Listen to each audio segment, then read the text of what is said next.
and they're bolstered by a folk hero named the Boz.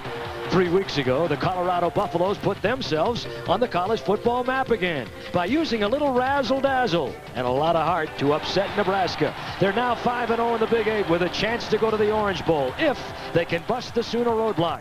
Oklahoma and Colorado next on USA Sports.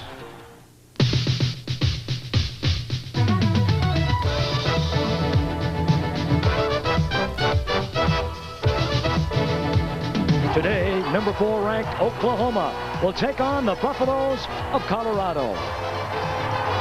Now, this is the first time since 1962 that 2 Big 8 teams other than Oklahoma and Nebraska have reached this point in the schedule with a perfect conference mark. Oklahoma and Colorado are going for a share of the Big 8 title and a shot at the Orange Bowl, while Nebraska's alive but playing wait and see with one more conference week to follow. Hi folks, I'm Eddie Doucette. Well, this was billed to be the game of the last 10 years in Colorado. That is until midweek when this headline hit and created Rocky Mountain tremors that really threatened to shake the whole foundation of the Colorado football program. On Wednesday, fullback Anthony Weatherspoon was formally charged with second-degree criminal trespassing stemming from an incident in a burglary at a dormitory back in May. Subsequent investigation showed that Weatherspoon, quarterback Mark Hatcher, defensive back William Harvey, and a kicker who's no longer with the team, Steve Natoli, had also experienced cocaine use. Bill McCartney put the checks in order, and he said no disciplinary steps will take place unless the players are formally convicted. We had some accusations. I've been on a cover-up program. I've been accused of wanting to win at all costs. And the truth of the matter is what we have here is the single toughest drug program in the United States. There isn't anyone that I know of that operates as stringent a program as we do. Essentially, we test virtually every day. We've tested 663 athletes as of Monday. If a guy tests positive once, he's suspended for a year, and we haven't had a single athlete in our squad test positive during the entire course of this season. I never would have guessed that that could happen in this day and age, but it has. How has it affected your team in preparation for this game? Well, it hasn't affected our team in preparation for this game because essentially this whole drug thing would only draw us closer because we have no guilt. We have a close-knit, great group of kids that don't have a drug problem, and so as all this is surrounding us, it only draws us closer. Kyle Rowe Jr. has joined me, and unfortunately, Kyle, all of this has really diminished the significance of this ball game here today. How do you really think it'll affect Colorado's performance? Well, despite what Bill says, the sideshow has got to affect the team just because of the distraction, and particularly because in this game, Oklahoma can win the game so many different ways. Colorado has only one very delicate chemistry way to do it, because the formula for success for Colorado has got to involve 0 turnovers, a low-scoring game, and an offense that is able to hold on to the ball for a lot of time possession. You don't do that without a lot of concentration, and I think this has been a big distraction. 2 very good wishbone teams. Colorado is going to have to be at its absolute best, and in order to do that, the defense is going to have to take charge against this Oklahoma team here this afternoon. Well, they've met a big challenge earlier this season going against Nebraska. It was a defense that against Nebraska had the ability to be able to put a lot of pressure on the quarterback. They're able to make a lot of tackles for losses. Players like Kyle Rappold and others on the defensive line got a lot of tackles for loss, and as you see, just put the Nebraska Cornhusker team at a real disadvantage going on to win that game 20-10. Here's Kyle Rappold making a play 91. They call him the trash compactor. He will try and make trash out of Oklahoma here this afternoon. Oklahoma, and we'll take a look at them when we return. This is going to be a good one from Folsom Field in Boulder, Colorado, when we return.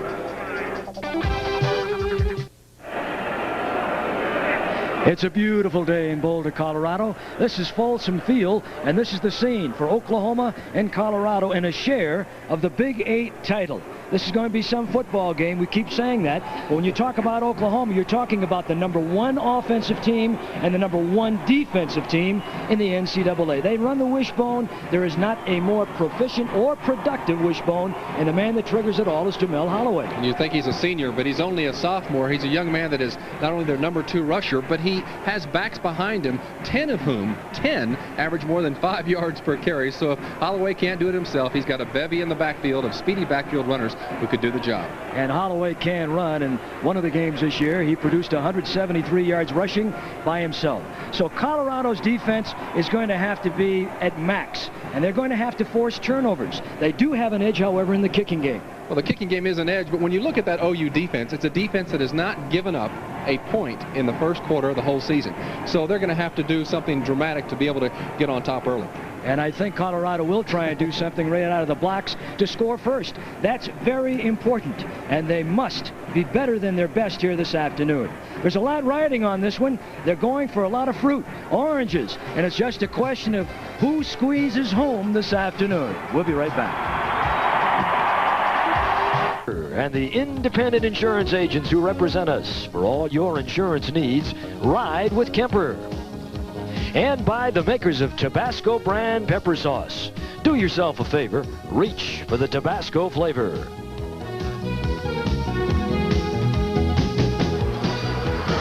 Hey, there's my favorite mascot. That's Ralphie. This is the most incredible mascot there is in the land. And when he turns into his pen and hits that chute going about 35 miles an hour, no one can quite figure out how they put the brakes on him. It's Folsom Field, Boulder, Colorado. It's just a magnificent setting. Beautiful afternoon for football. Temperature about 58 degrees. Humidity, nice, 29%. Winds, they say southwest 6, but gusting, and it'll get up somewhere around 20, 25, maybe even 30 miles an hour before it's all over. And a lot riding on this one. Eddie Doucette, Kyle Rowe Jr., Kyle for Colorado. This is a dream game. For Oklahoma, just another hurdle. Well, for Colorado, starting out the season 0-4, a sort of a nightmare. And at that point, they felt the only bowl they had a chance to play for was the Orange Bowl, because at that point they had played no Big 8 games. But right now they find themselves with 7 bowl representatives here in attendance. Obviously not only to watch themselves, but to watch the Sooners of Oklahoma. And this game not only for the Orange Bowl, but also perhaps for another bowl appearance for a Colorado team that last year was the turnaround team in the NCAA after going 1-10 the year before, going 7-4, appearing in a bowl game last year. All right, getting set to kick off, Todd Thompson for Oklahoma. Colorado will send back 2 deep men to receive, and there they are. It'll be M.J. Nelson and Keith Pontiflet. Pontiflet is on the near side and Nelson on the far side, and Nelson is a streaker. And an idea, he averaged 39 yards per return against Ohio State. And there's the series. And, of course, Barry Switzer, who's been around a long time, has had a decided edge in the series against Colorado. There's the effect of the wind already, Kyle, and we'll see it eddying about down below most of the afternoon. Well, it would have been a big concern had these been passing teams, but obviously neither one is. And both relying with the option offense. The weather has cleared up dramatically since 2 days ago when the Arctic cold front came through, and apparently later on this week we've got a Pacific cold front. But right now, sandwiched between those two, is a beautiful afternoon for college football. Oklahoma, they only give up 6 points a game. How will they do today? And they'll down it in the end zone. It'll be Keith Pontiflet, a redshirt freshman. And they'll bring it out to the 20-yard line, and Colorado will start from there. A remarkable comeback for Colorado. Started the year 0-4, losing the first game to Colorado State. Close games the rest of the way, and have won their last 5. Here's the man in the eye of the storm, Mark Hatcher. He is the Colorado version of Jamelle Holieway. Doesn't pass a lot, as you can see, but neither does Holieway. What a very effective young man. He's the junior from Pasadena. In the backfield, they run the bone with Weatherspoon, the fullback. Keep an eye on him. Marquez and O.C. Oliver. And Oliver on the call. Tries to get a couple yards and does. And tackle in the middle by Dante Williams, the nose tackle, a freshman for Oklahoma. Offensively, Hatcher the quarterback with Weatherspoon, Oliver, Marcus, Drew Ferrando, and Embry are the receivers. They don't really use them a lot, but the line, they'll need them a lot. The man in the middle, Eric Coyle, is a very important ingredient, as well as the 2 guards. Hatcher, 2nd down 8. O.C. Oliver right out of the chute, looking for the halfback option pass intended for Marquez. Bosworth is over there, as well as Ricky Dixon, and it's incomplete. Sonny Brown putting good pressure on the backfield. Defensively, the Sooners, oh so tough with Mantle, Reed, Williams, Bryan, and Troy Johnson. The man that everybody will be eyeballing is Bosworth with Migliazzo, 2 good ones. Secondary, Brown, Vickers, Dixon, and Derek White. They are number 1 defensively in every category in the NCAA except pass defense, and they are number 3 there. They don't miss much. There's the Boz. You ought to see the shoes he's got on today. Maybe we'll catch a shot of him before the afternoon's over. Hatcher. Busted bone usually indicates pass. And a big rush by Troy Johnson. And a loss on the play. So it'll bring up a 4th, and the number 1 ingredient in the Colorado arsenal will be Barry Helton, the punter. Barry Helton may want arsenic if his offense doesn't do much better than that right now. Helton, number 3 punter in the nation, but also with the net punting average, number 1 in the nation with net punt. So Barry Helton back. The deep man will be Patrick Collins. Shading the eyes, fair catch, can't see it. And it'll be downed and saved by John Nairn, a reserve back on the defense. So a break, and again Helton with that good toe gets away a good one, a 56-yarder. And Oklahoma will take over defensively. Or offensively, excuse me. And there he is, Jamelle Holieway coming in. I haven't seen very many that can run it the way he does, Kyle, and he runs it with such an air of confidence and almost a cockiness about him. Grew up in Los Angeles. That's where he learned the option offense. And outstanding athlete. So when he came to OU, this was nothing new for him. Earl Johnson, the fullback. Johnson on the give to the outside. And Johnson with a pretty good pickup that time. The fullback tackled by Don DeLuzio, the linebacker, number 49. Holloway with Johnson, Spencer Tillman, and Collins, and they'll rotate their backs. You'll see more with Shepard, Big Keith Jackson, one of the best tight ends in the land. The tackle, John Phillips, a man to watch. Travis Simpson in the middle. Greg Johnson, the other tackle. Good offensive line. Very quick, good blockers. 1st and 10. And Johnson again. And the tackle right there, Rodney Rogers, the free safety, coming up to help out. Cole Hayes, Kyle Rappolt, and Kurt Koch in that 3-4 set, but they'll move around on that. Reinhardt, Remington, DeLuzio, Schubeck, and there's a story on Remington we'll get to. And the deep backs for the Buffaloes, Tate, Pruitt, Rodney Rogers, and Solomon Wilcots. It's a 2nd down and 6. Tillman and Collins round out the running back field with Earl Johnson. Holloway. And Tillman on the pitch back and out of bounds. Cole Hayes was the man that took him out.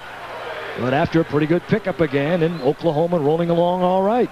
Times past, Holloway has fumbled a number of the pitches in those situations when he was in the grasp. But this year, turnovers are not a big irritation for the OU offense. Only 14 fumbles this season. And there's an interesting statistic right there. Only 1 touchdown in the first quarter this year allowed by that Colorado defense. They must do the job today. The question is, how long can they stand being on the field? 3rd and 5. Johnson. DeLuzio and Reinhardt close quickly. And Johnson pulled down and won't get the first down, and it'll force a 4th and punting situation. Todd Thompson will come on for Oklahoma with a big moral lift now here with the big crowd for the Buffaloes as they were able to stop Oklahoma on after their first down that they picked up with Johnson. Jeff Campbell is back waiting for the punt. He's a freshman. High punt. Good hang time. And Campbell will take it. Call for the fair catch at the 18. Colorado will take over. And for our local cable systems, we'll pause now for these messages.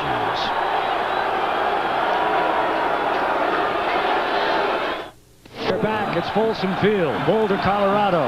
1st down and 10. 18-yard line. And again, Oklahoma closing very quickly. Anthony Weatherspoon is right there. Mike Mantle was the man on the tackle. You see the middle of that offensive line, and there's Weatherspoon, and hasn't he had his problems? Although during the season he's been terrific, and according to their coaching staff, Kyle, they say he is an outstanding football player. Well, he's the one that they have picked on to single-handedly take on Bosworth to try to bozo the Boz. And Hatcher said, you know, I'm not man enough to do it, but I got a guy behind me that is. His name is Anthony Weatherspoon, and we'll see that going on all day long. 2nd and 5. Lance Carl is split out wide left. Weatherspoon again. Bosworth is in on the tackle, but the man that initially tied him up was Dante Williams, the nose guard. They'll test him because he is inexperienced, and at the outset of the season he was like number 3 in the depth chart. Take a watch at the isolation on Bosworth. 44 reacts to flow, comes back to the inside. He's trying to go on the pitch man. Offside linebacker has the fullback. You see the shoes of Bosworth taped up a little bit. High tops today. Speckled high tops. We're trying to get into the flavor here in Colorado. 3rd down and 1. Weatherspoon's got the first down for the Buffaloes. Good blocking up front by Coyle and the left guard that time to make the move, and that was Bill Coleman, a freshman. Another important element. It's a very small thing it might seem, but a rushing first down against this OU defense. The OU defense has almost allowed fewer yards to opposing rushers than the offense has scored points. 440 yards they've given up, 418 points their offense has scored. O.C. Oliver. And Oliver over the 40 to the 45-yard line. Sonny Brown. David Vickers, the deep man in the secondary, there to stop him. And another first down, a 14-yard gain. Linebackers again.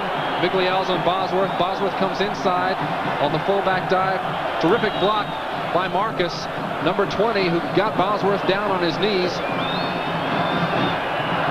And that has not happened very often to the 1985 Butkus Award winner as the top linebacker in the NCAA.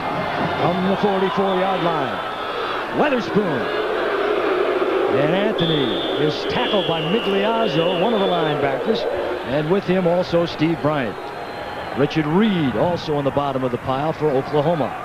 This is an Oklahoma defense that allows you less than 50 yards a game rushing. That's an incredible number, and second only to the best number in NCAA history in recent years, and that was the 59 Syracuse national champs. 2nd down 7. 47-yard line. O.C. Oliver, and he'll try the right side, get it just a little over the 50-yard line, and it'll be Brian Bosworth. There he is right there on the tackle. Once again, isolation on Bosworth with the speckled high tops. Richard Reed misses the tackle here, number 96 for Oklahoma. Bosworth there to seal things off. A little post-tackle conversation as he has been known to do. I wonder if Boz is planning on trying to ride Ralphie before the afternoon's over. He looks like he's about ready to do anything, doesn't he? That graphic just showed you what they led the nation in. There's never been an NCAA team that has led the nation both offensive scoring offense, defensive scoring, total offense, and total defense. OU currently the leader in all 4 of those categories. And here's an official timeout here as the referee comes over and indicates the referee, incidentally, John Laurie. So John Laurie taking the time, and he'll send the Buffaloes back to their huddle, start it again, and get that clock rolling. The defending national champion Oklahoma Sooners. And for Colorado, they must win today if they plan to go to their first Orange Bowl since 1976. And then they've got Kansas State next week. 3rd and 3. Hatcher on the roll and stopped over there immediately. And that time was David Shoemaker who came out to make the initial hit. Troy Johnson also helping on the play. Now Hatcher's a pretty good little runner, but he and Holloway have shared their problems in that they've taken shots at one another through the media. So they've got a little side battle going on, and now on the 4th down and 3, Helton is in to punt again. Sonny Brown, Ricky Dixon standing back at the 15-yard line for Oklahoma. Here's a high punt. Good hang time. He averages better than 4.5 a game. And it takes an Oklahoma bounce and is finally downed on the play. So for Colorado, down in the football, Tom Stone. We'll be back to tell you about Oklahoma's offense when we return to Boulder, Colorado. And Oklahoma, no score, first quarter. We have 7:59 to play in the first period. And Barry Helton that time only a 28-yarder, but he got a lot of back roll, and that's been a problem all year. Taking a look on the fourth down play, or the third down play that Hatcher had, where OU's defense swarmed and stopped him. And they give it to Pat Collins on their first down in this series. And Collins plays starting at the 23, up about the 27-yard line. Lydell Carr is in at a fullback for the first time this afternoon. Barry Switzer will tell you that Collins is perhaps his best all-round back, running, blocking, receiving. There's Bill McCartney. He's had a lot of problems to contend with this week. But a good man, strong man. 2nd and 7. Lydell Carr on the fake, and Holloway. And a good block out in front by Keith Jackson to get Holloway about 5 extra yards before Solomon Wilcots hustle him out of bounds. To do well on the option offense, you've got to get to the perimeter. And the way they get to the perimeter is they try to hook the linebacker there. Remington 40 misses the tackle, and that allows Holloway to get to the outside, and he has tremendous speed. And as Eddie mentioned, there's the block by 88 Keith Jackson that allows him to pick up very easily the first down. 14-yard pickup, first down, 10 at the 50. Productive Holloway on the give. Lydell Carr. And pulled down from behind that time by Rodney Rogers. And Kyle, I was so very impressed in watching the films of this fellow about his quickness. He is just terrifically quick. There's nobody on OU that's not quick. Speedy. Just pure trap block inside, unlike the option that they normally run. One missed tackle, a second missed tackle. But a lot of that has due to the speed and the size of Lydell Carr. 230 pounds almost. There's Carr. And Reinhardt there to greet him, along with Coke, Deluzio. Carr's previous run was a 13-yarder. This time he gets a couple up the middle. Actually one, so a 2nd down 9, and there's Don Deluzio. They run a 3-4 set. Barry Switzer on the sideline across the way. They are shading their nose tackle against this OU offense. They don't really cover their guards either. They'll play the shade or the gaps and try and do different things out of a 3-4 that's not really a standard 3-4. We have a timeout with 6:29 in the quarter and no score from Boulder, Colorado. Here at Boulder, Folsom Field, and it's Oklahoma and Colorado. And the reason why Oklahoma was forced to take that timeout, Patrick Collins had left the playing surface and no one replaced him, so they were a man short. They had to take the timeout. 2nd down 9, 31-yard line. Jamelle on the pitch back. And trying to get the running room was Collins, and there to stop him that time with the outside was Mickey Pruitt, the strong safety. I think there to stop him was the autographed turf here. Let's take a watch here on the option pitch. He's got a lead blocker. Here's the pitch, and as he begins to try to make the cut, takes himself down. And that's a rarity for Oklahoma backs. I think he may have stumbled on that turf. They prefer artificial turf. We'll talk about that a little bit later on, because there's a possibility they may go back to natural grass here in Boulder. 3rd down and 9. Lydell Carr on the give. And some missed tackling allows him about 4 more yards before Rodney Rogers and Pruitt combine on the stop. So it's going to bring up a 4th down at very short yardage, and Carr, big strong running back right there, 6'2" and 225 from Enid, Oklahoma. Well, coming into the game, the word was Weatherspoon was the man who picked up big yardage after the first hit. But Lydell Carr has proven that OU has a fullback like that as well. 10 carries, 59 yards on the series. 5:37 the clock rolling in the first period. There is no score. Leon Perry has come in to the backfield, replacing Pat Collins for Oklahoma. 4th down, and they're going. 4th and less than 2. Nobody there on the fake, and there he is. I believe he still got it. Well, there was a misdirection, and it looked like it was a set play. He put the ball out there, and then he just went on that draw, that short draw that we had talked about unintentional misdirection because Holieway went the wrong way. The rest of the backfield went the other way. Let's take a look. And that's a broken play for sure. He needed to get the ball into about the 22-yard line. He made it to the 21. First down and 10. Collins is back in on the right half side. Holieway, and there's Lydell Carr. Boy, some good trap blocking up front that time. And on the run by Carr, he gets a 3 or 4 yard pickup. Don DeLuzio, one of the inside linebackers, was the first to get there. Take a look at the numbers the backs from Oklahoma average. Carr 5'4", Earl Johnson 8.5 a carry. Collins averaging around 6 yards a carry. Tillman around 7. Incredible. That's why they average close to 500 yards a game as a team.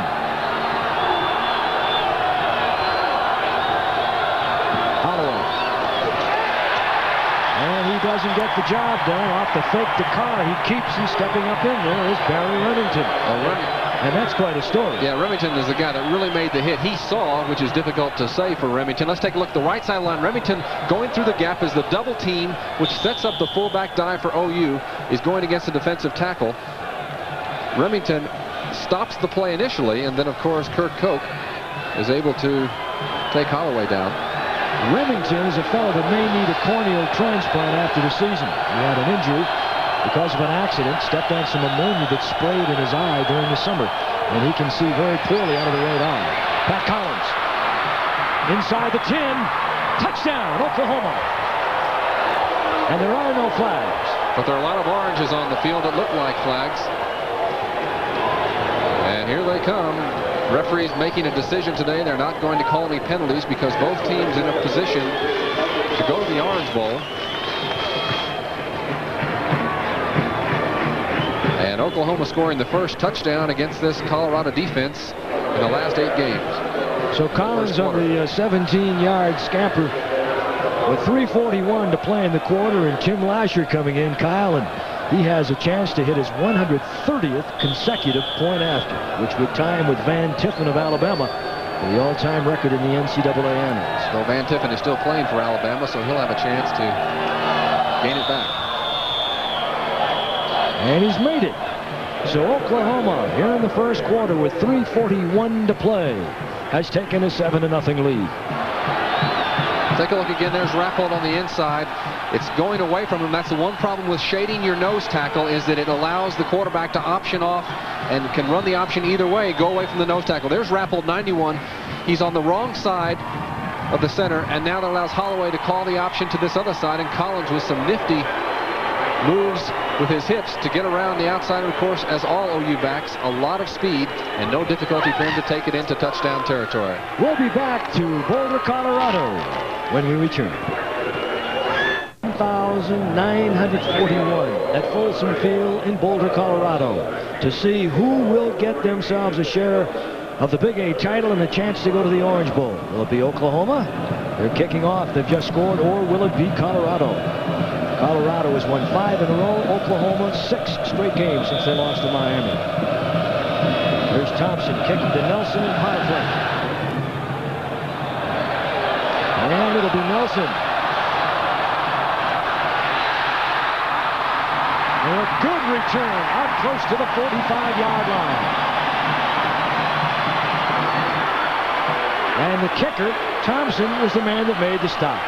So Tom Thompson did his job there in a 40-yard return. And now it'll be Colorado's chance to see if they can get it back. Hatcher will come back in at quarterback. Big John Embry playing the tight end. And I still think they have to find a way to get him the football. Well, between he and Keith Jackson, the 2 premier tight ends in the Big 8, and neither one on a passing team. Weatherspoon the fullback. Weatherspoon on the carry. Bosworth got a hand in on the tackle. I wonder if they give him an assist on that. They give him everything else. 96 for Richard Reed is the man that was the original hitter, but Bosworth will be all over that ball today.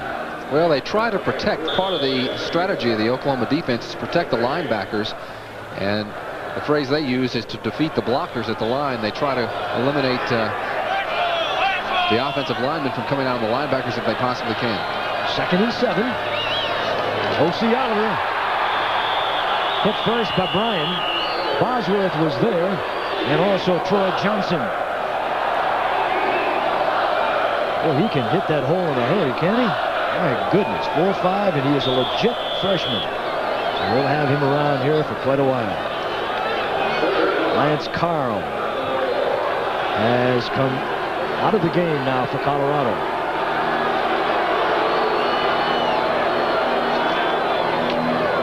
And Anthony Weatherspoon again. So nothing all that creative about what Colorado's tried to do so far. Richard Reed was there to stop him. And they're sending their best, Weatherspoon, about 240, right at the middle of that defense to see if they can check it out. But he got the first down. Well, the old saying is, do they mark it with the left foot or the right foot? John Laurie, the referee, says it's going left foot, so that's a first down for Colorado. 7-0 Oklahoma. Bill McCartney. McCartney hasn't been around here that long, 5 years. But he had a dismal program when he took over, and he's turned it around. Mark Hatcher. Marcus. And Marcus is cracked pretty good. David Vickers came up and popped him a good one that time. And my, how that secondary closes in a hurry. Well, they've had a man in front of them to teach them how to do it. Watch Hatcher. The fullback actually was open that time, but Hatcher decided to keep it on the pitch. Bosworth is a little bit late getting there, misses the hit. But here comes Vickers. And Vickers, who has been known to play cornerback as well as safety, strong safety, shows the strength of that position. That was an Excedrin tackle. It'll run for the tablets immediately. Second down 8. 47-yard line. Mark Hatcher. And they shut him down from the far side. And on the run that time, it was Richard Reed again. Reed had 10 tackles against Missouri last week, so he is really starting to arrive. He is from Fort Worth, Texas. This whole OU team has a little bit, we'll take a look again as we see the little play action fake. Embry got tied up by the linebacker, and they're not going to let him get away from the line of scrimmage in any kind of passing situation. And thus Hatcher had no one to look up to. Only one other receiver out on the pattern. 51 seconds to play here in the quarter. A third down situation in long yardage for Mark Hatcher.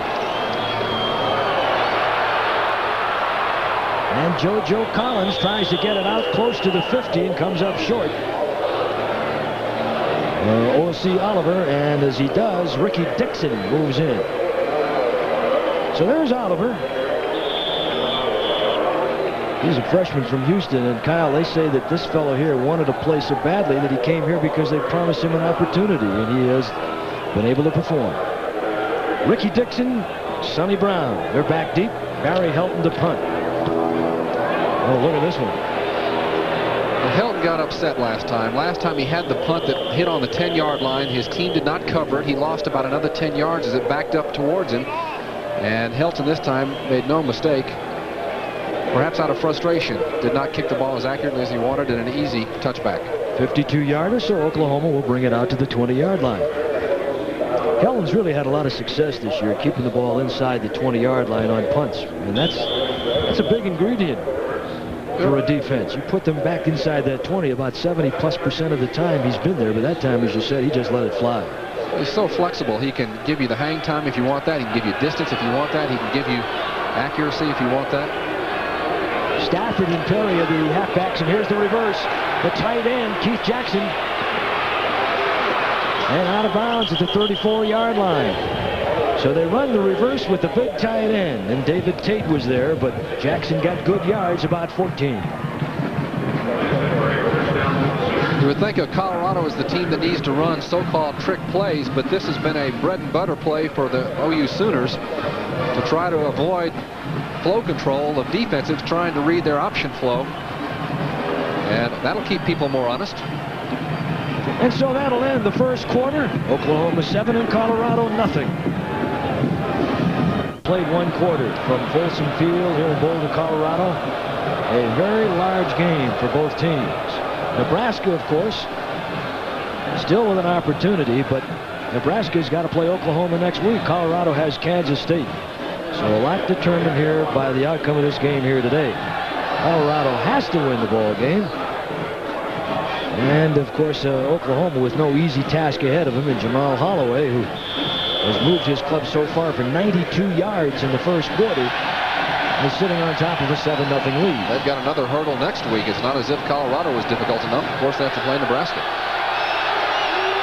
7-0. Reinhardt stopping is Stafford. Anthony Stafford, a backup running back, makes the carry. Also down there was Kyle Rappold. Rappold is the 6-foot, 245-pound junior from Colorado Springs. Take a look at the line, the unheralded line of the OU Sooners, the way they blow out. There's the double team. Goodness. Reinhardt is able to come back and Rappold from the backside. But the OU offensive line really unappreciated. Cole Hayes just blown out of there that time. Second down. Here's Holloway pitching. Stafford. What a tackle over there on the far side by David Tate. Oh, did he read that beautifully.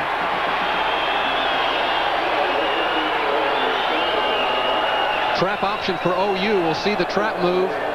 And here comes the option. Quick pitch. Tate plays off the blocker and makes the tackle for loss. Colorado has a remarkable percentage of tackles for loss this season. They outgained Ohio State earlier. Ohio State now 8-2. Much better team than their record would indicate. Third down 8 from the 35. Leon Perry. And Rappold was there. Also there was Rodney Rogers, the free safety. It's going to be short. Going to be short. So the defense, they knew they had a big task, and they're up for it. On the replay again, fake the fullback dive. Almost the read pitch because you got a lead man out front. And where his knee goes down, there's the first knee. So they did mark it properly because he fell ultimately beyond the first down marker and now sets up a fourth down situation. So it's punting time. Todd Thompson will punt to Jeff Campbell, who'll be looking right up into the sun, standing close to the 17-yard line. Thompson also punting into the wind. And the ball will bound out of bounds at the 22-yard line. And that is where Colorado will take over. 7-0 Oklahoma with Folsom Field. And for our local cable systems, we'll pause. Now 52 till halftime. Oklahoma 7, Colorado nothing. Hatcher to O.C. Oliver. And as he tries to cut back, Bosworth is there. But you don't have a lot of room to run against this Oklahoma defense. They're number 1 in total defense, rushing defense, and scoring defense. They don't have many holes. No, despite losing Tony Casillas, Kevin Murphy, Jeff Tupper. Very critical defensive play by OU. They have so much depth, and they continue to recruit a lot of team speed, which makes it help. New quarterback is Mark Walters, so Hatcher is out. The biggest surprise of their early camp runs with it. And a good run out to the 38-yard line. Paul Migliazzo got a hand on him, and Ricky Dixon came up to make sure he wouldn't go any further. Take a look at the quarterback that came in against Oklahoma State University and guided the Buffaloes to their final 2 touchdowns in their 31-14 win over Oklahoma State. Hatcher, a much better passer. Excuse me, Walters much better passer than Hatcher. And in fact, he competed against Holloway in Los Angeles during their high school days. And a much better athlete, they say, even than Hatcher. And there he is. That's O.C. Oliver trying to get outside, and he is swarmed over there in the far side and will go nowhere. And it's Bosworth and Troy Johnson. So even with that excellent outside speed of O.C. Oliver, he could not turn the corner against the Oklahoma defense. And there's Troy Johnson for you, a junior from Houston. Very difficult to beat, even with an option offense, Oklahoma on the perimeter. The only teams that have had any success, obviously, have been passing teams, and the testamentary performance by Vinny Testaverde as to his Heisman claim is really about the only one that has really been able to do great damage. There's your update on the total yardage. And we have a 2nd and 12. Mike Walters trying to go that time out of the backfield to Cameron Jones, and it was incomplete. And he was being covered very quickly from the far side by Oklahoma. Migliazzo again involved. Migliazzo and Bosworth, because of the strategy in the set, really get credit for most of the tackles for Oklahoma. Some of that pressure being put on Oklahoma, despite their success defensively. I shouldn't say despite it, but they do play a stunning defense. Do a lot of twists inside with their linemen. Use Bosworth to penetrate. Try to leave the offside linebacker Migliazzo back for coverage. They do a lot of that, particularly against passing teams. Third down, long yardage from the 36. Play action fake. Boulder's under a rush. And trying to go over here to the tight end, John Embry. And he is covered on the play that time by Darrell Reed.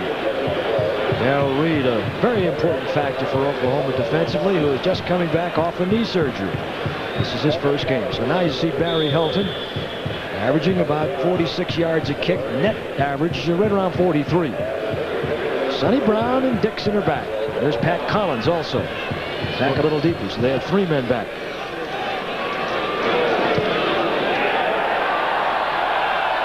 Another good punt. And this time, Ricky Dixon is dropped almost in his tracks. So good punt coverage that time by Colorado. And Rodney Rogers, one of the first to get down there. Solomon Wilcox was there, as well as Steve Beck. A 48-yard punt here at Folsom Field in Boulder, Colorado. And they've got it packed right to the tip top. This is a big, big ball game. Well, they claim they can get as many as 53,000 in here, though, as Eddie told you. Capacity, they say, is a little over 51,000, but a lot of scalping going on outside the stadium today. And with the students, many of them sitting in the aisles and up front, they think they can get close to 53. A lot of danger going on today with the oranges on the field, and it's something you just hate to see. In fact, it looks as if the officials have taken the teams off the field until the fans cease throwing the oranges. And they're going to make it very clear that they are in charge, and they will not allow this game to continue until the fans can get themselves under control. I think this is pretty good on the part of the officials. An announcement now being made. Well, they had not only the oranges, but they had playing conditions are proper for the continuance of the game. Also had a 2-liter bottle of soft drink thrown on the field. Admittedly was not full, but enough is enough, right? Enough is enough. It's easy enough to blow out a knee on this turf as it is. There's your referee, John Lawry. And he made a very good, strong move there as he's a principal of a Springfield, Missouri high school that I happened to speak at earlier this year, and he is a strong disciplinarian from what all the students told me. So crack a few knuckles, huh? Yes, he is. Collins, Carr, and Tillman are in the running backfield now for Oklahoma. They lead 7-0. We have 10:42 to play here in the first half. They scored on a 17-yard run by Pat Collins. Jamelle Holieway is the quarterback. And he gives it to the senior, Spencer Tillman. And the 8-1 Sooners gain a couple of yards going off the right side. Eric McCarty, a backup linebacker, was in there to help out number 32. There's Tillman. Very articulate fellow, and we'll hear from him at halftime. Take a look from behind the Oklahoma offense at Holieway. The move to the right, and Tillman, following his lead blocker, the fullback, is able to move inside and pick up decent yardage. This OU offense, though, is not going to score at anywhere near the 141-point rate they've scored the last 2 weeks. Holieway. And Tate can't get to him. A quick move by Holieway on the far side, and finally coming up to make the tackle was John Nairn. Here's Holieway. Very quick feet for the young man from California. Take a look again as OU likes to attack on the perimeter. The team we saw last week, Arkansas, likes to use the option offense to attack on the inside with the fullback. But this is the bread and butter for Oklahoma. Get outside where Holloway's speed, the speed of Tillman and Stafford and Johnson and Collins can be used. 8 first downs now for Oklahoma. Holloway. And Lionel Carr tries to bury himself up the middle, and it's Kyle Rappold, as well as Tom Reinhart. They pulled him down. There's Reinhart. So the second down situation, perhaps a pickup of around 3.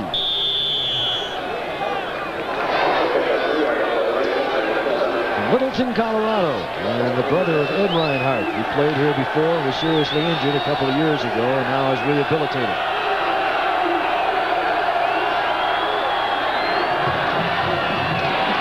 Lydell Carr. And again, that interior defense makes the stop, and they don't get beyond it. That time it was Kurt Koch, 6'8", 265, a Golden Glover. We want to get in the ring with him.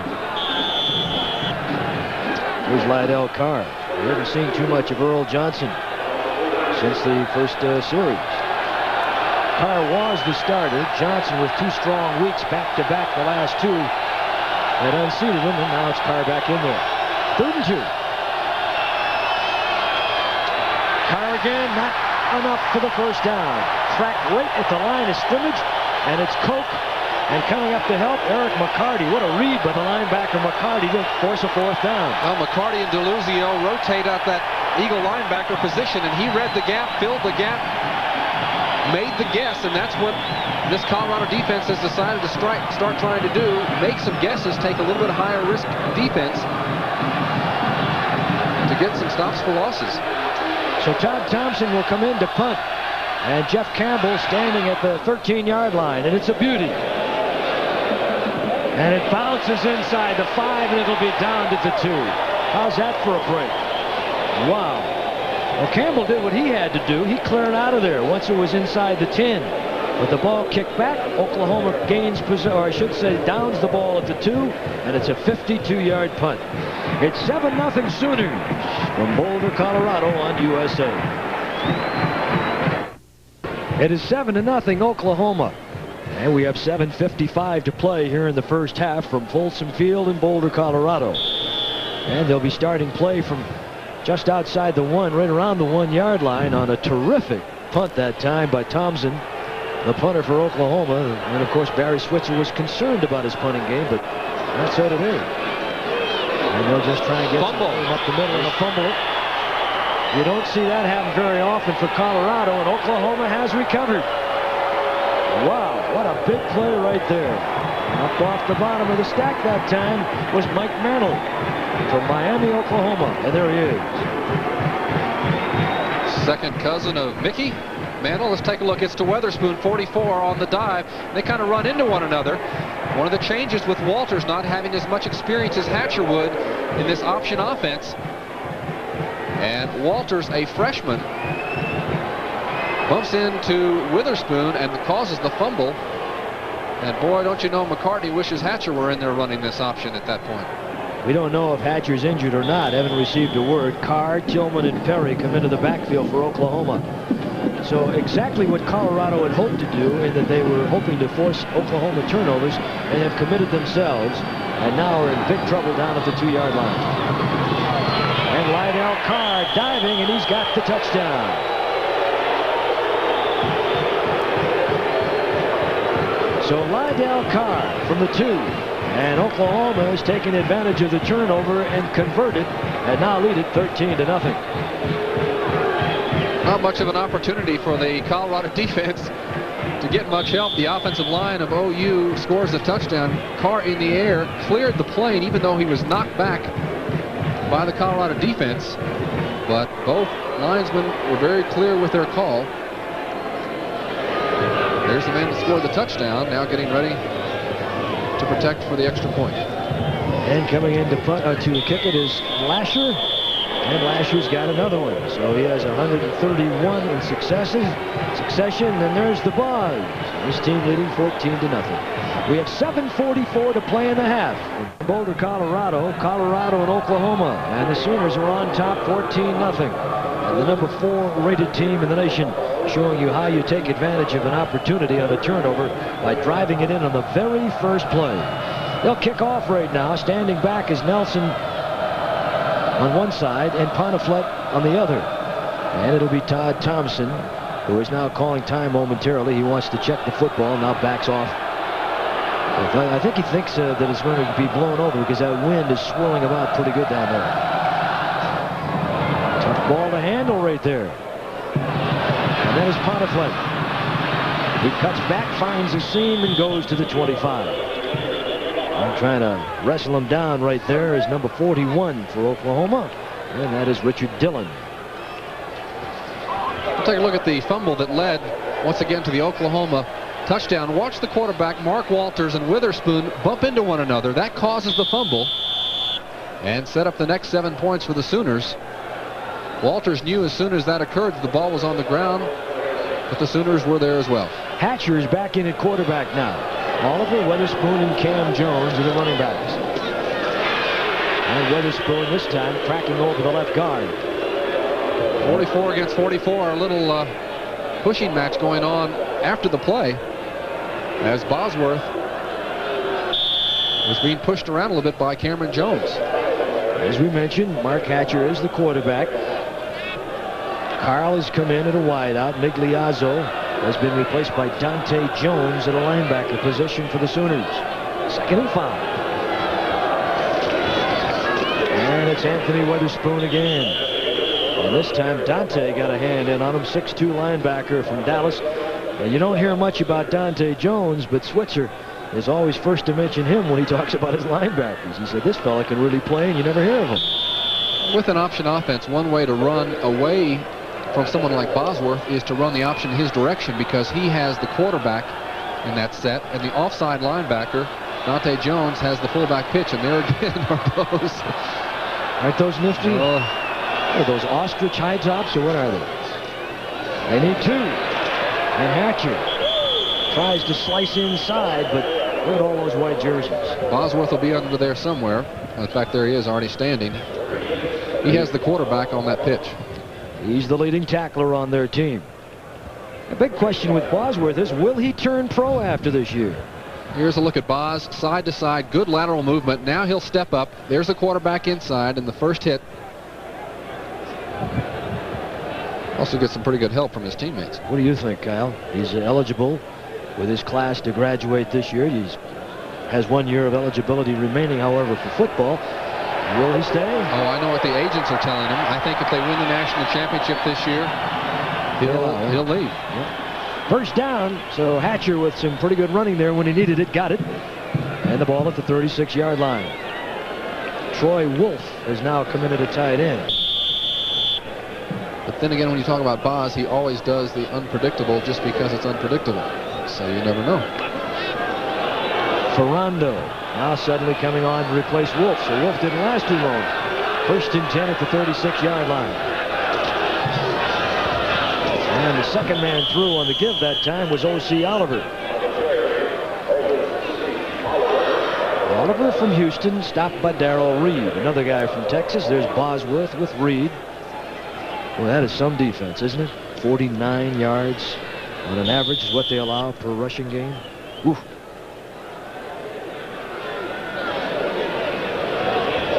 A very vocal fellow, very flamboyant guy, a lot of media attention. I don't know whether his teammates resent it or not, but he can play. He backs it up. 2nd and 7. Witherspoon. He gets maybe 2, and there's Dante. Dante Jones is right there. And Richard Reed, one of the defensive tackles right up front. They cracked him right there at the line of scrimmage. Maybe a couple of yards. And now the officials will take a timeout here as a player is slow getting up off the bottom. Hate to see any player get hurt. That's Steve Bryan for Oklahoma. And it looks like he'll come off under his own power, but that can be an encouragement to Colorado, because they've been playing against a team that seem almost superhuman, and to see that they can be hurt can give you some confidence. Darrell Reed will come in there with an extra outside lineman, or in effect an outside backer in Reed, and they'll leave 2 men in the middle. Also, Kilpatrick has now committed a tackle position defensively. 3rd down 6. O.C. Oliver, and daylight to the 45. Ricky Dixon closing.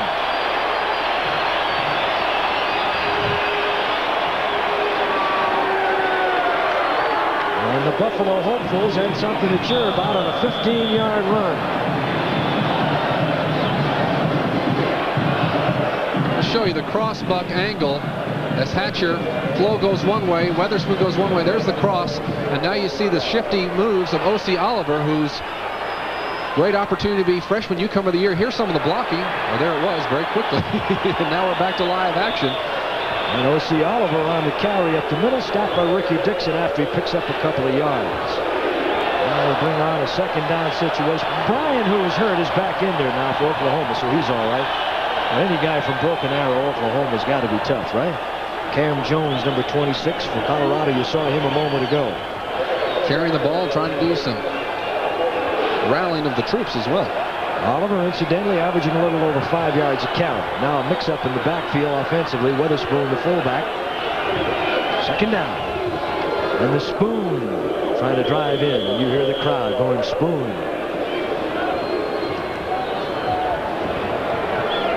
Richard Reed was there.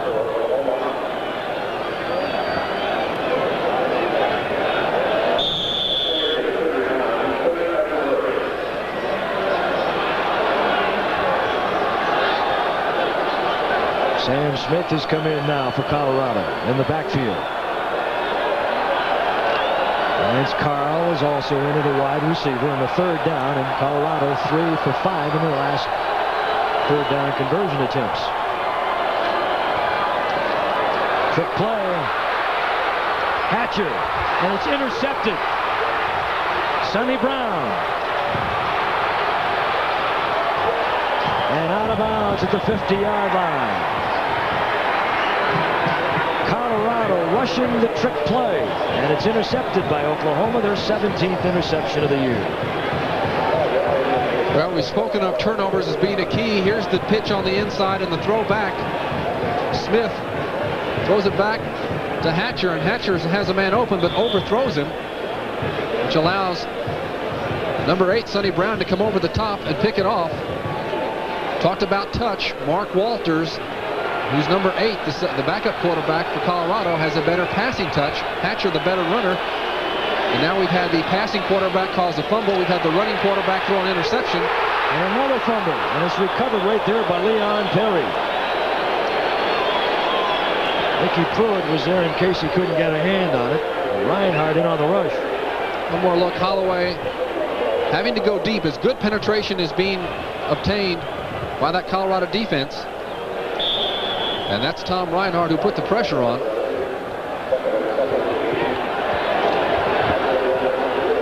Another angle, and the ball pitched just a little bit behind. Second and long. Reverse. Keith Jackson. Got a flag down. Big pickup on the play to the 25-yard line. Mickey Pruitt again tackling for the flag.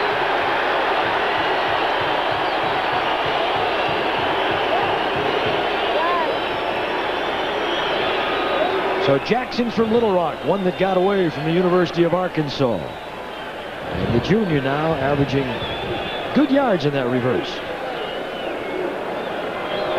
And they'll bring it back and march it off against Oklahoma.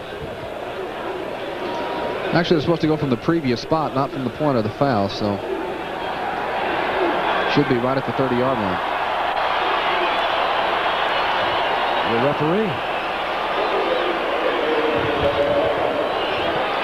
See if we can, on the pitch, reverse. Here comes Jackson. And there's the clip from behind and a low one as well. Ooh.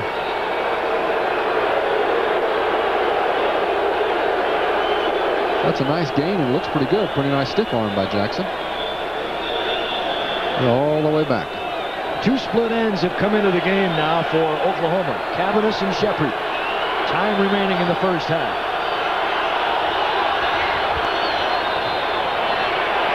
Holloway.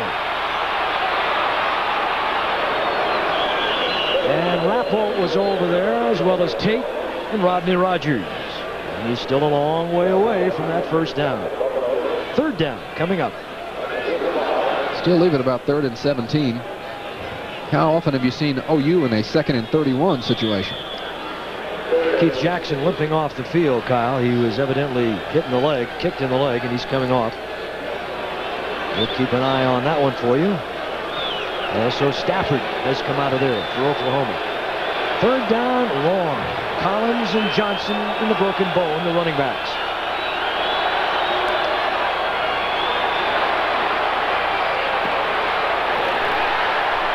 And Mickey Pruitt taking down Jamelle Holieway. Pruitt, who is a candidate for the Thorpe Award, is the best defensive back in the country, showing you why. And now another punting situation for OU.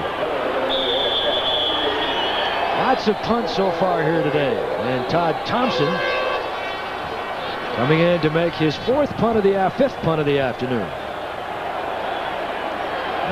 Now they're saying 4. Jeff Campbell will be back, and it'll be at the 11-yard line where he will be standing. Tries to angle it out of bounds, and it rolls out inside the 15.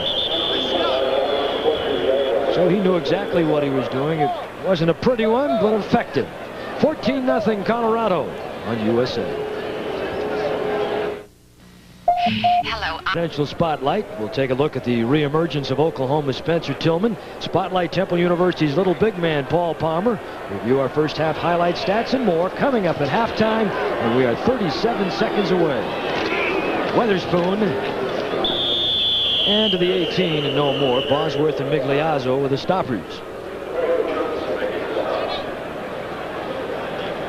So Coach McCartney is going to have to rally the troops here. And 20 seconds. They're trailing in the game 14-0. Well, more than likely, they're not even going to run another play. As with 25 seconds to call it, they had 22 seconds, and they're walking off the field towards the locker room.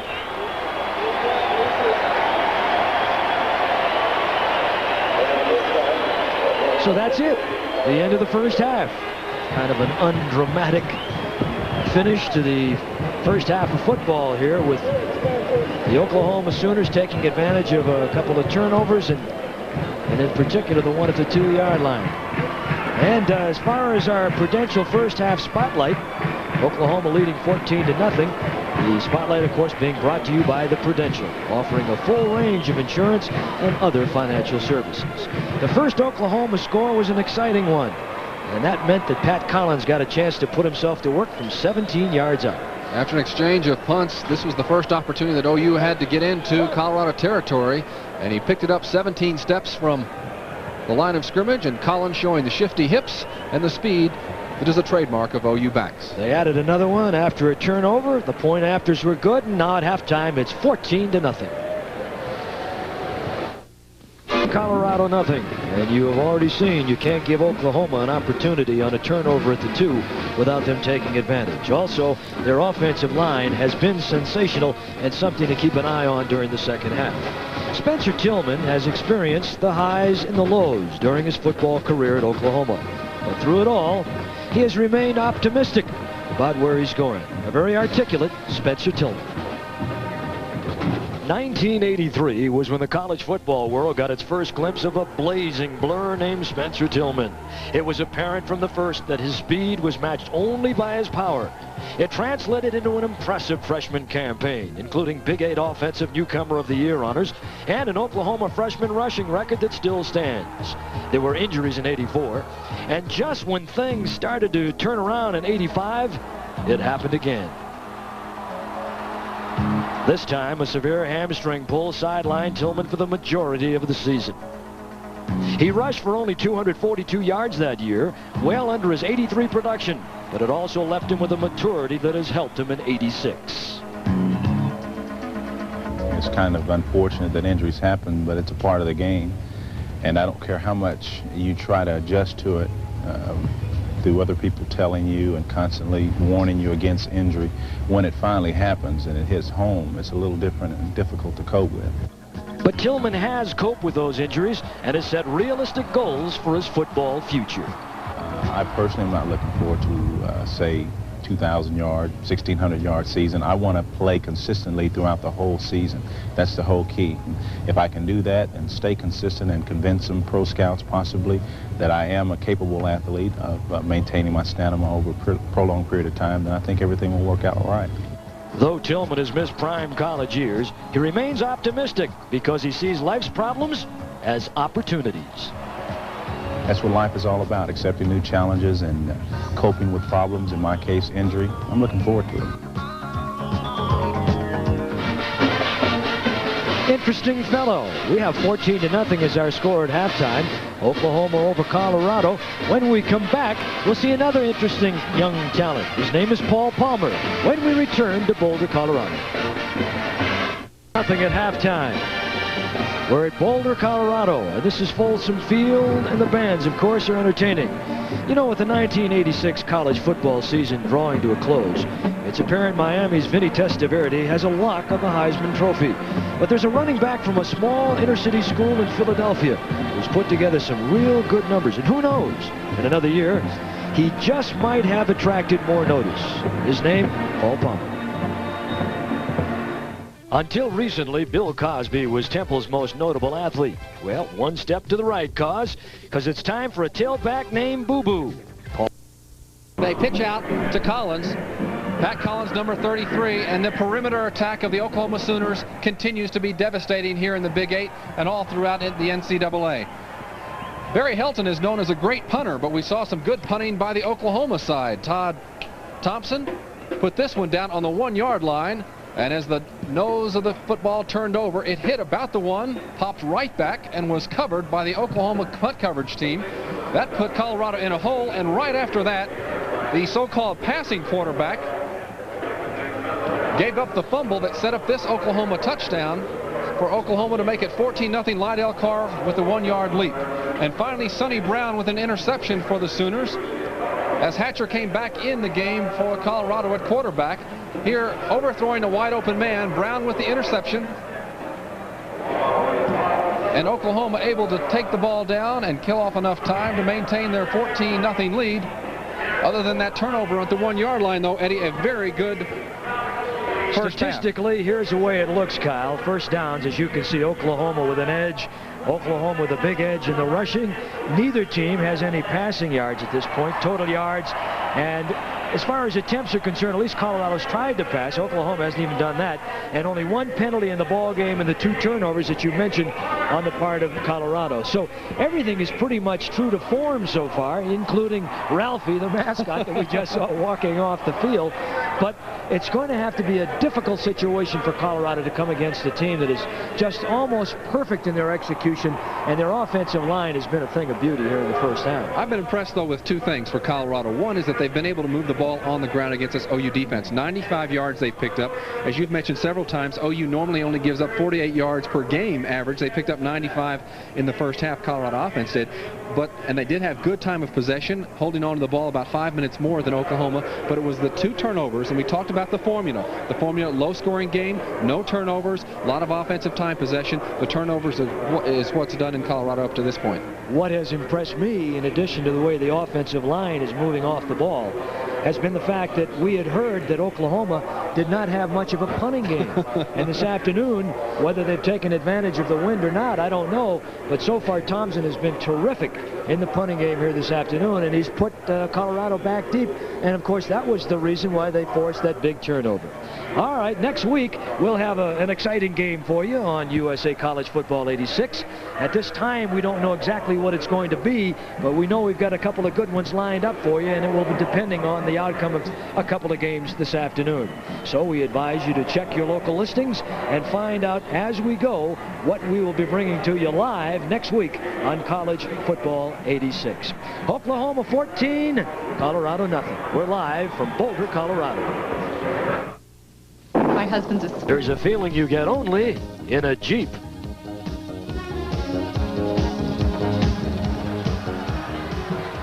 And we're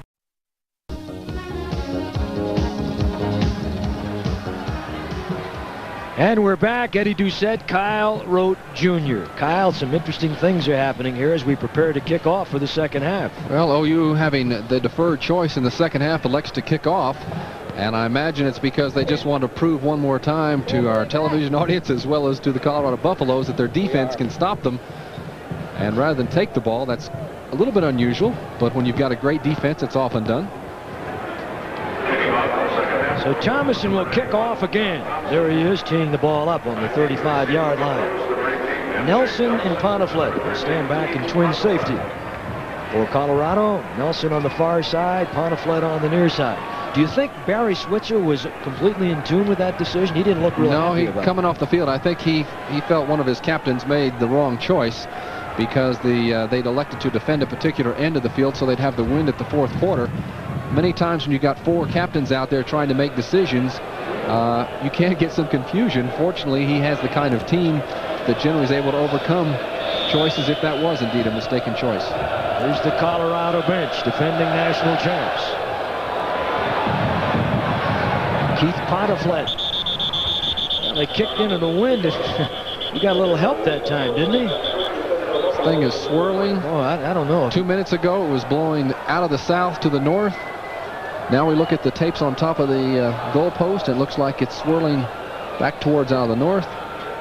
You know, it would be tough to make a decision based on the wind, considering that the wind is varying and changing from moment to moment. Mark Hatcher will start Colorado off here in the second half. They had the youngster Walters in there, and of course it was while Walters was in there that they fumbled the ball, and Oklahoma got their second score. So here we go. Weatherspoon, Oliver, and Marcus, the running backs. Hatcher and Bosworth is right there. So Mark Hatcher goes down in the Boz, who talks a lot but backs it up. Well, we talked about when you're running towards Bosworth on the option, his man is the quarterback. Offside linebacker has the fullback dive, and now Bosworth with great foot speed, and he really has a tremendous instinct. One reason he has so many tackles for loss this year is because he's able to read an offense, step in the gaps, and as we saw right there, make another tackle for loss. O.C. Oliver. And Bosworth again. And there he is. 248 pounds. And now the Oranges come thundering down to the turf below. And the officials are going to have to call it again. Here's Bosworth again on the replay. Sees the gap inside, and he's the offside linebacker, and he fills in there. And Hatcher's wondering who would win a 40-yard run between he and Mr. Bonnes. You know, you watch Bosworth, and his form is almost picture perfect. He sets up there, he gets down low, he's got good balance, got a good solid base, and he's in a position to make a tackle almost every time he's confronting a man with a ball. Very important. Keeps his shoulders square to the line of scrimmage. Right. Yep. So they've cleared the Oranges, a third down and long. Play action fake. And Hatcher trying to go to Drew Ferrando, had it tipped away that time. And it was Derek White was the man that tipped it, deflected it. And so a fourth down coming, and Barry Helton will have to come in and punt. Helton's from Little Simla, Colorado, and he had 34 tickets come today. That's bigger than the whole town that he comes from. There he is. Patrick Collins deep, just up ahead of him is Ricky Dixon. And they have 3 men to cover the punt in the event that it's short. Not this time.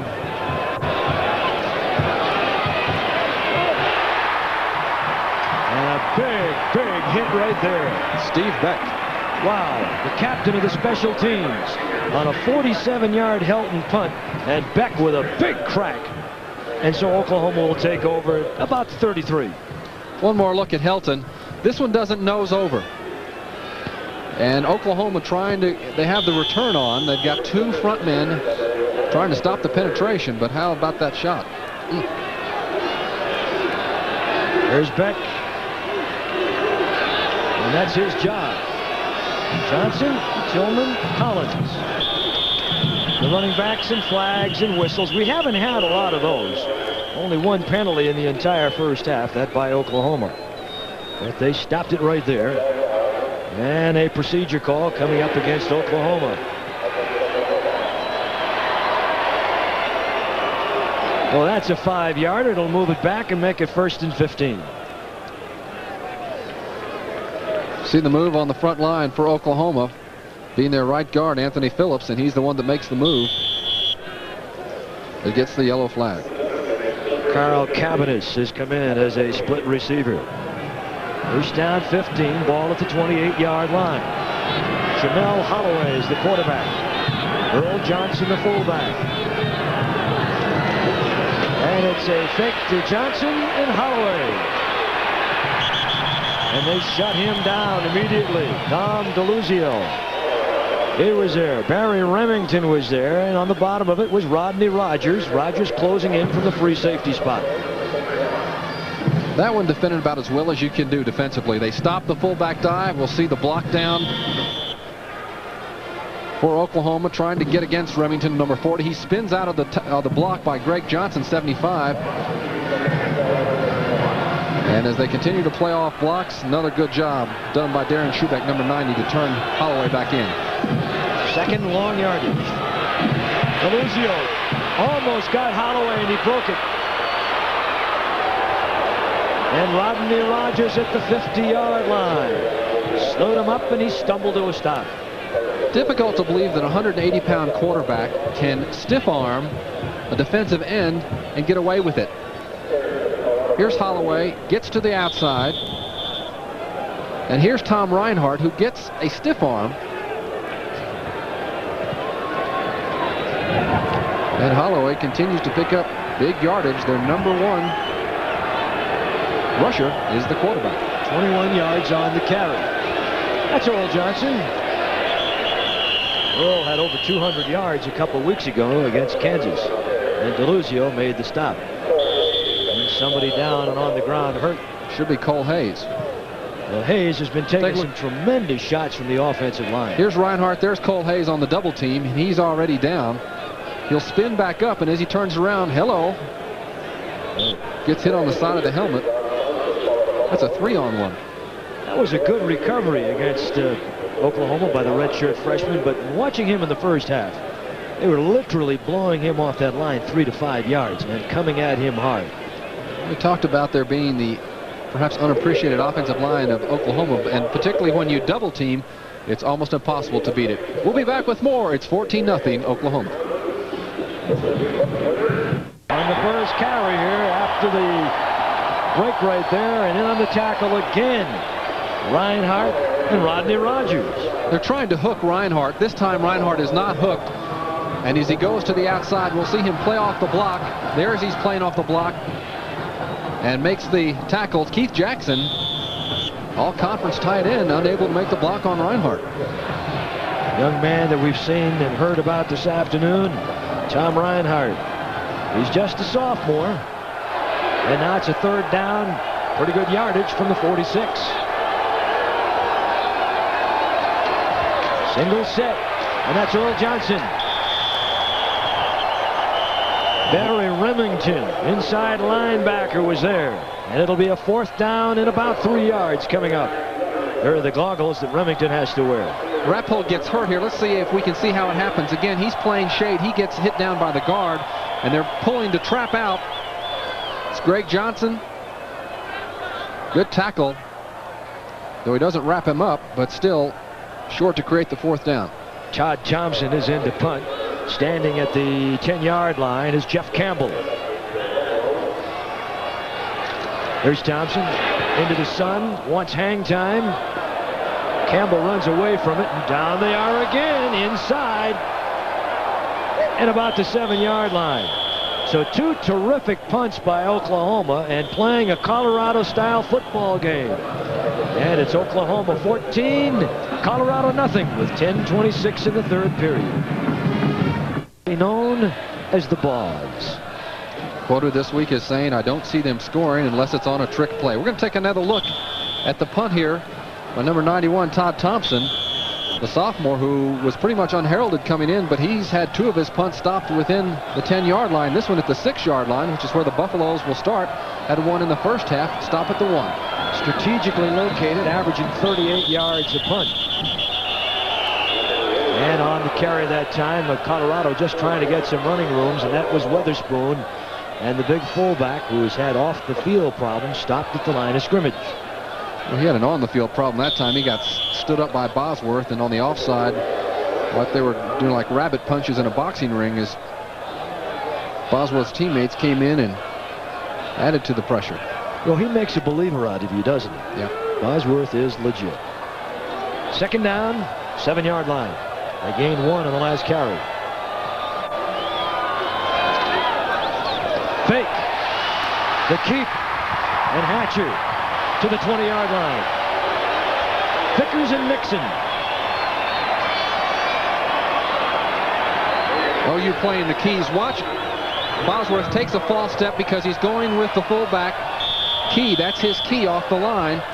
Now he comes back the other way. He realizes Hatcher has pulled it and has gone back on a little bit of a solo reverse. And always near the ball when the whistle is blown. First down and 10. Hatcher, OC, and Oliver outside, and the pursuit was there. Bosworth again. Bosworth was there. Also into the tackle was Darrell Reed, and running without the effects of a recent knee operation. You can't get outside on them, you can't get inside on them, and I can see where they would yield less than 50 yards a game rushing. Bad news, O.C. Oliver has just gone off the field for Colorado and is limping. And now they bring young Nelson, M.J. Nelson, the kick returner in. He's a freshman from Simi Valley, California, in to replace him. So they got some experience back there now. Second down, 7 at the 22-yard line. And Hatcher rides the big fullback into the line. And pick one. They're all over him in the middle. Bosworth is there. Bryan is there. Reed is there. They've got 2 Reeds up there, and they're not related. 2 years ago, Barry Switzer said, if you don't stop us in 1984, you're not going to stop us in 1986 because I've got a young team. Same situation Colorado is in right now. They're only going to lose 6 starters next year, 3 off the offense, 3 off the defense. They're going to have another good team next season. Third down, about 5. Hatcher to throw. He'll get his first down. And Sonny Brown comes up and knocks him down at the 35. But another first down, and a flag is on the ground. Well, offensive holding. One of the linemen, as he was scrambling, grabbed on to the jersey of one of the OU defenders. That's at least my call. Let's see if they do it. Yes? It is. So that wipes out a big third down, third down situation where they gained the first down. Here's the offensive line. It's going to be on the right side as the scramble occurs. Hatcher comes out. And now there it is right there, 69 holding on to it. Eric Coyle, the center, who the pros think has a good shot at playing at that level. They don't allow holding either. There's your call by the referee here at 8:09 in the third quarter. That's the first penalty call against Colorado, and the Bards was kind of directing things from the sideline or from the side on the field and getting a cue from the bench on the side. And now they set up defensively for Hatcher. Drew Ferrando, number 25, has just come in, and John Embry has gone out. Mike Mennel is also in. Darrell Reed has come out defensively for Oklahoma.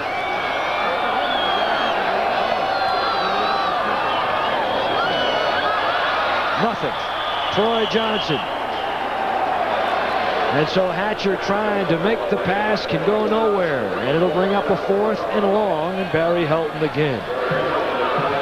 Well, Troy Johnson was under pressure because Sam Smith did not make the block on the outside. There's Smith, 34, misses. They double team on one other player. And that allows Troy Johnson to come in unimpeded.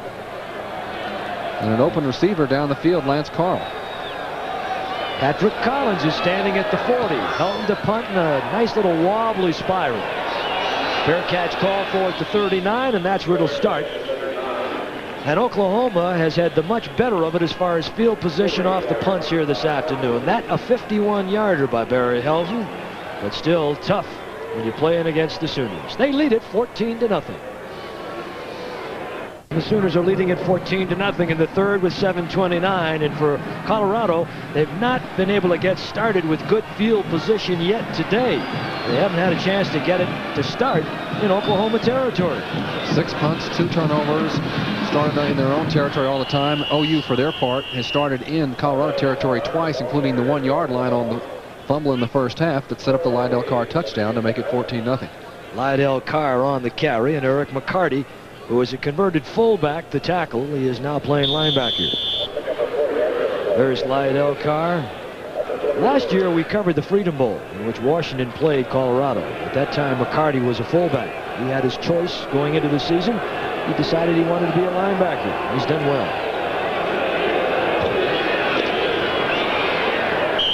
And the ball handed to Stafford. So Anthony Stafford gets a few yards off the left side, and now it'll be a 3rd down and getting close to first down territory. There's Stafford. You don't hear much from him, but look at that, averaging 8 yards a carry. Only had 10 touchdowns in last week's game as a team.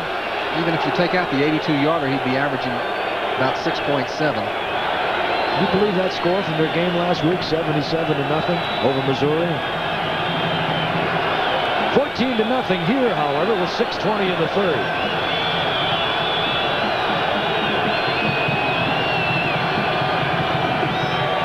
Holloway, and he breaks the tackle. And Holloway finally stopped by David Tate. Or is he tricky?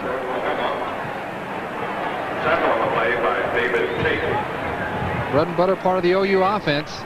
Very early read by Holloway that he's not going to give it on the fullback dive, and there's the elusive ability of this young sophomore who plays like he's been doing this his whole life. Again, this year has had very few fumbles. Major improvement in his game. He gets the first down. They're at the 47-yard line. Holloway keeps. There's that option. And Holloway inside the 40-yard line. All kinds of black jerseys there. Rodney Rogers again. Reinhardt was there. Tate was there. Many times you try to tackle a quarterback high to try to strip the ball. Holloway, that's a mistake because he's got such good stiff arming ability. There's one. Here comes another. And you almost have to go low on him. And he's only a sophomore. 2nd down, 2. Lydell Carr, the quick hitter. And he is stopped, but I believe he got himself another situation where they have a first down. That's right, Remington the tackler. Well, they're methodical about how they slice you up, though, aren't they? That play has consistently picked up 4 or 5 yards. They're in the wishbone set, but it's just power football, trapping football on the line. Now you said it right there, the line. You keep coming back to that line. Just outstanding blocking up front. 295, 280, 265, 280, 275 across the line. Carr again. And this time it was Rodney Rogers. So you see what's happening. The tackles, the majority of them are being made by the linebackers, and in many instances, the deep secondary. Free safety is so important to protect against a wishbone offense. He's got to be up filling the gaps. But that gap was filled about 8 yards behind the line of scrimmage. There's Keith Jackson, number 88, who just came in. Duncan Parham, another tight end, is out. And there's Lydell Carr. 2nd down. Short yardage. Holloway. They didn't get it. And what a job he does of riding that back with the ball into the line and then drawing it out at the last moment. And we've got an injury. Remington on the tackle. Let's watch number 40, the linebacker play. McCarty and 40 Remington. Remington's going to make the tackle. He has quarterback assignment on the pitch. He is there. And Holloway, I believe, is still down. Well, Kyle, that means if Holloway can't continue here, Eric Mitchell, his backup, who is a sophomore from Pine Bluff, Arkansas, will come in. And they don't really lose not much of lot. a drop. No, I mean, he had 4 touchdowns last week in that rout over Missouri. But he does pretty much the same things. See if we can see what happens here as Remington makes the tackle. Pulls down on the shoulder. They took his helmet off very quickly. Perhaps was in pain. But could very well have hit on the shoulder. Mitchell, they say, is an even better athlete. They're both sophomores than Holloway. Difficult to believe he could be a better athlete than Jamelle after what we've seen him do today and throughout the last 2 years. Here's an interesting comparison. Holloway averaging 6.4 yards a carry for the year.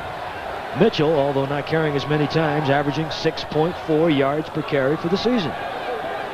So you said it right. You don't lose a lot. Well, one thing about Mitchell in the passing game, though we've not seen much passing at all today from either team, is that he doesn't throw many interceptions. Has 3 touchdown passes, no interceptions, where Holloway has 5 interceptions for his 3 touchdown passes. Holieway also today 87 yards on 13 carries. Look at number 75. There's the right tackle that's done such a job on Cole Hayes. He's 6'4", 295. Greg Johnson. 6'4", 295. You know, you were asking a few minutes ago who would believe the 77 points against Missouri. Kansas would, because they gave up 64 the week before. How about the bandana, huh?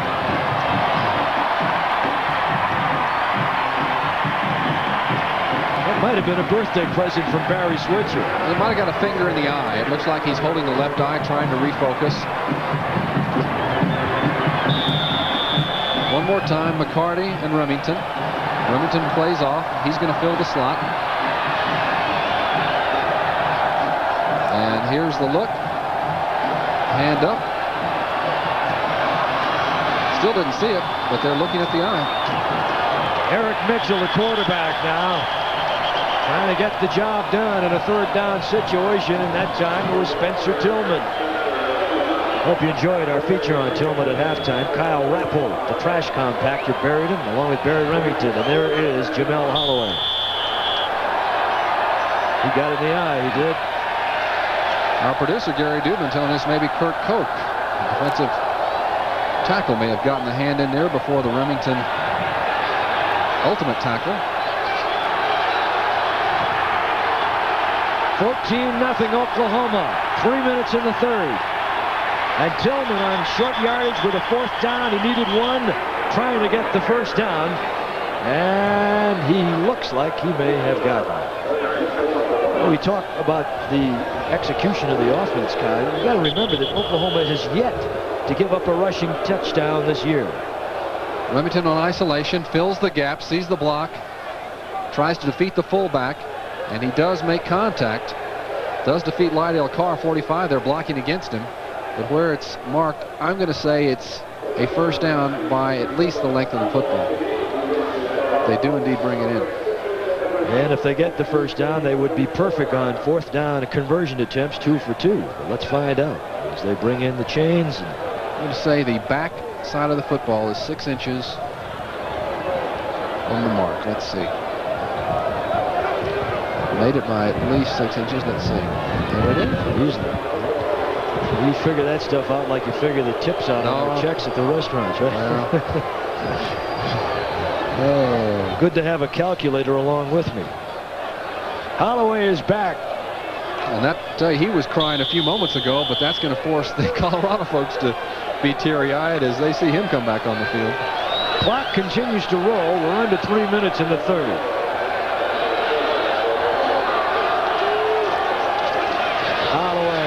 And gains an extra yard, perhaps, after the initial penetration. Cole Hayes, who was hurt earlier and is back in there, made the tackle. Little Jamelle Holieway, 5'10" and 180. They're going to take him off because the trainer came on the field. Holloway is going to have an ankle injured on this tackle. Spins out one more time. Well, talked about how he avoided tackles high. There you see his right leg pinned back. Holloway comes off, so Mitchell has to come on because the trainer came on the field. They're really concerned about Holloway, and there's young Mitchell. Reinhardt has gone off defensively, replaced by Tom Dunn for Colorado. There's Mitchell, flags, whistles. Stop everything, fellas, on a 2nd down and 10.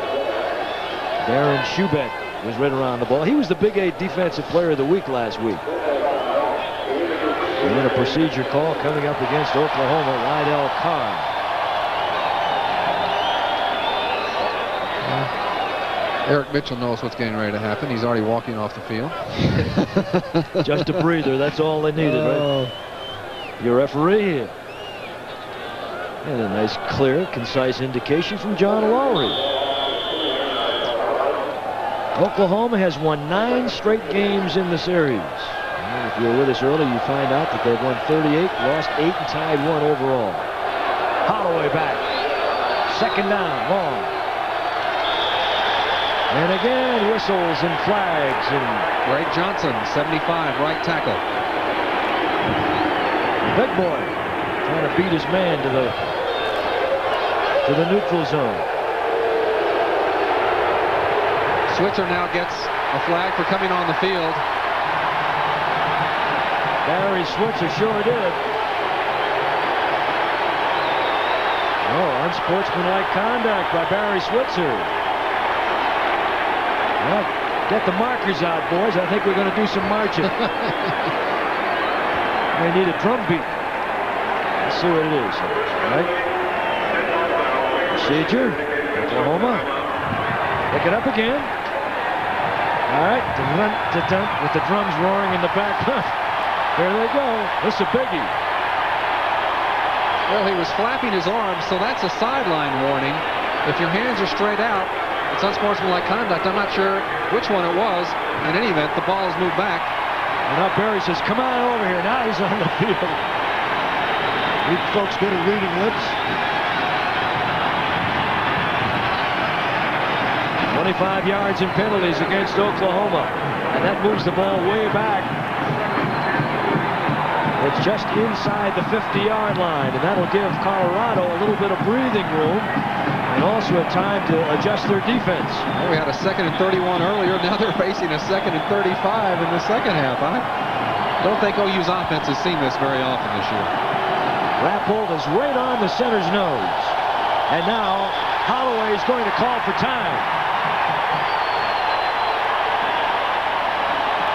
A timeout has been called by Oklahoma as the crowd is starting to get into this one. And there's Barry Switzer talking with Jamelle, and he'll go to the phones to talk to the press box upstairs. With 1:52 to play in the third, Oklahoma 14, Colorado nothing. Oklahoma 14, Colorado nothing, with 1:52 left in the third quarter from Folsom Field here in Boulder, Colorado. Cavanis and Shepard are the wide receivers. It was a 2nd and 9. It is now a 2nd and 35, Mr. Switzer. Stafford and Collins are the running backs back there with Lydell Kahn. And there's Lydell. And he tried to cut back to the far side, and Rodney Rogers was the first to get there. Mickey Pruitt was also in on the tackle. So the safeties have really had a busy afternoon. Carr picks up 9 yards, but still leaves it 3rd and 26 now. They do not want to let this man get in the open field. And with the confusion on the sidelines, it was obvious that they just said, look, let's just go to the basic option offense. Continue to resist putting the ball in the air. 3rd down and 26. Ball on the 40. Now for crowd noise, they're going to take an official time. You know it's not going to be any quieter when they come back to the line of scrimmage. Oklahoma with 2 timeouts remaining, Colorado with all 3. And you see the wind and the effect that it's having on the field with all the loose paper and articles eddying about. But against these two teams, Kyle, because they are wishbone football teams, you don't put it in the air a lot. The only time the wind really comes into effect is when they go to the kicking game. We've had no field goal attempts so far, so that's not been a problem. The punters have been very active. 3rd down, 26 on the 40.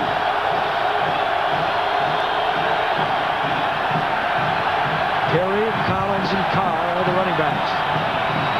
Jamelle Holieway. And the defense covers quickly. Trying to get the ball back to the offense. Tom Dunn, number 52, the first one.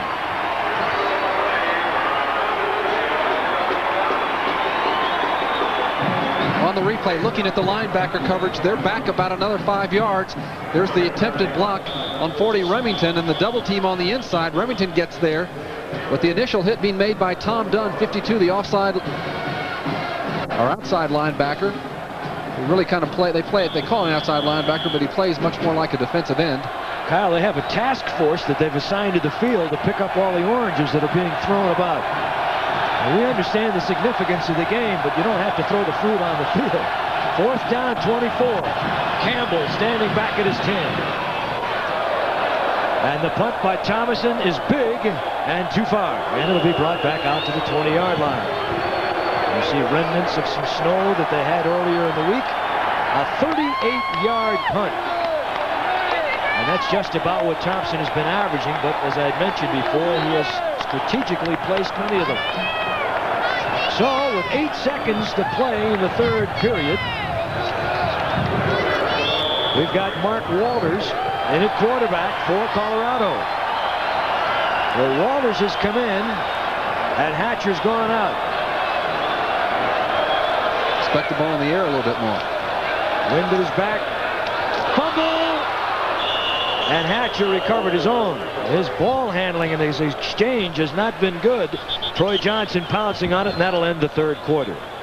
So that'll end the quarter as Walters recovers his own. And at the end of 3, it's Oklahoma 14, Colorado nothing. It's a Big 8 beauty from Folsom Field in Boulder, Colorado. Fact. Americans are investing their money in unprecedented numbers.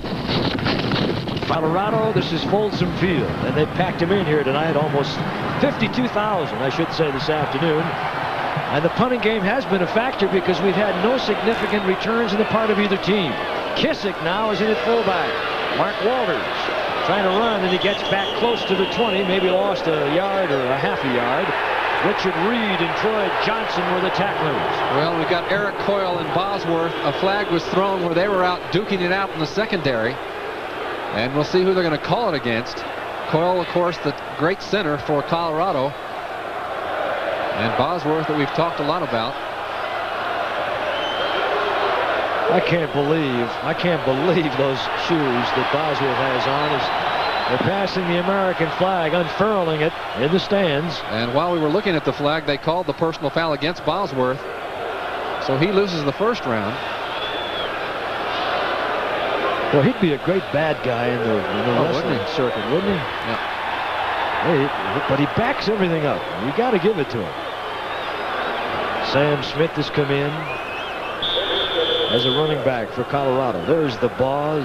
Will he be the Butkus Award winner? Will he decide to go and try his hand in the pros next year? Big decision.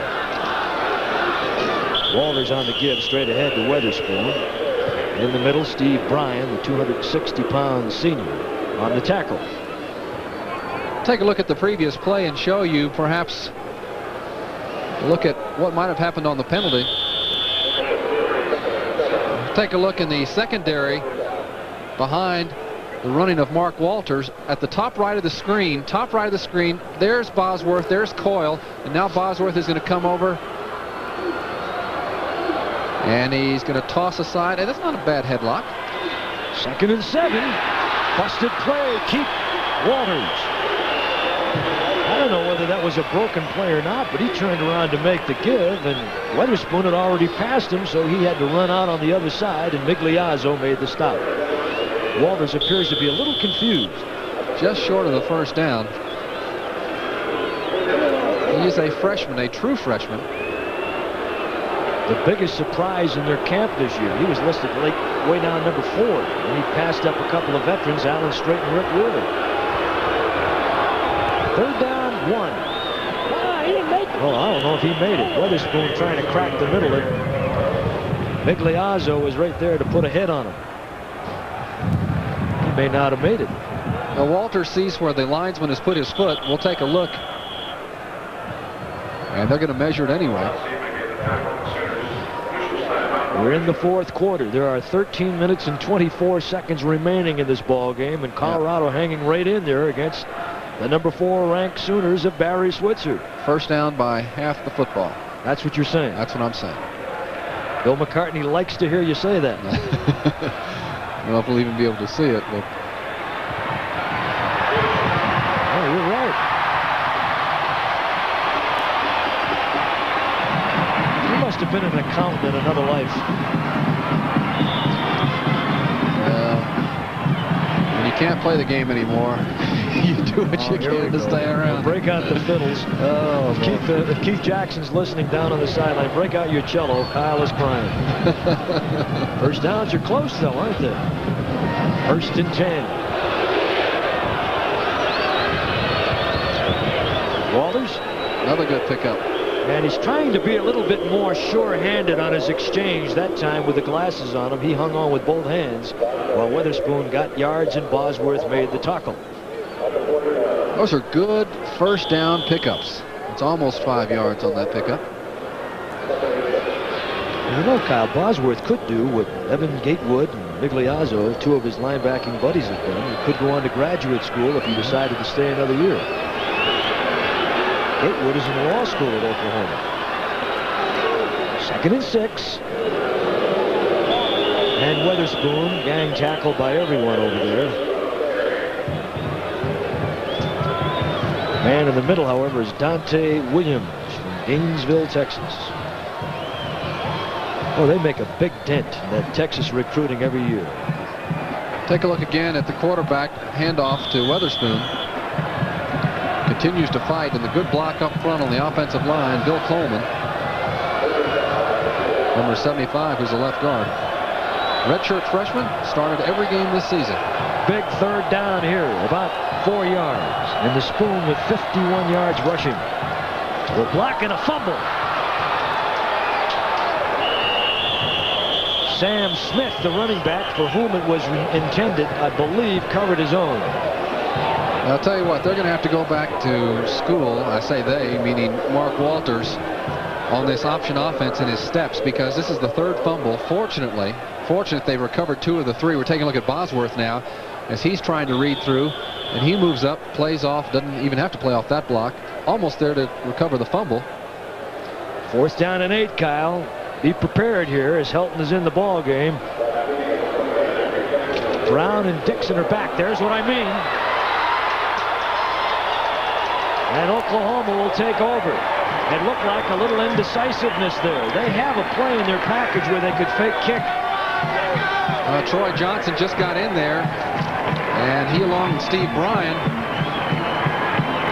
And Helton knew it was going to be blocked, and that's why he pulled it off. And good coverage that time by Oklahoma, and they will take over. An excellent field position for our local cable systems. We want to let you know that we'll be coming your way shortly, so hang with us and we'll throw it to you at the appropriate time. Oklahoma 14, Colorado nothing. Jamelle Holieway is the quarterback. And they give to Lydell Carr. And what a big move he made off the right side behind Johnson and Phillips blocks. Mickey Pruitt again, the junior from Chicago. The mistakes has not made in the game with the show. What the afternoon the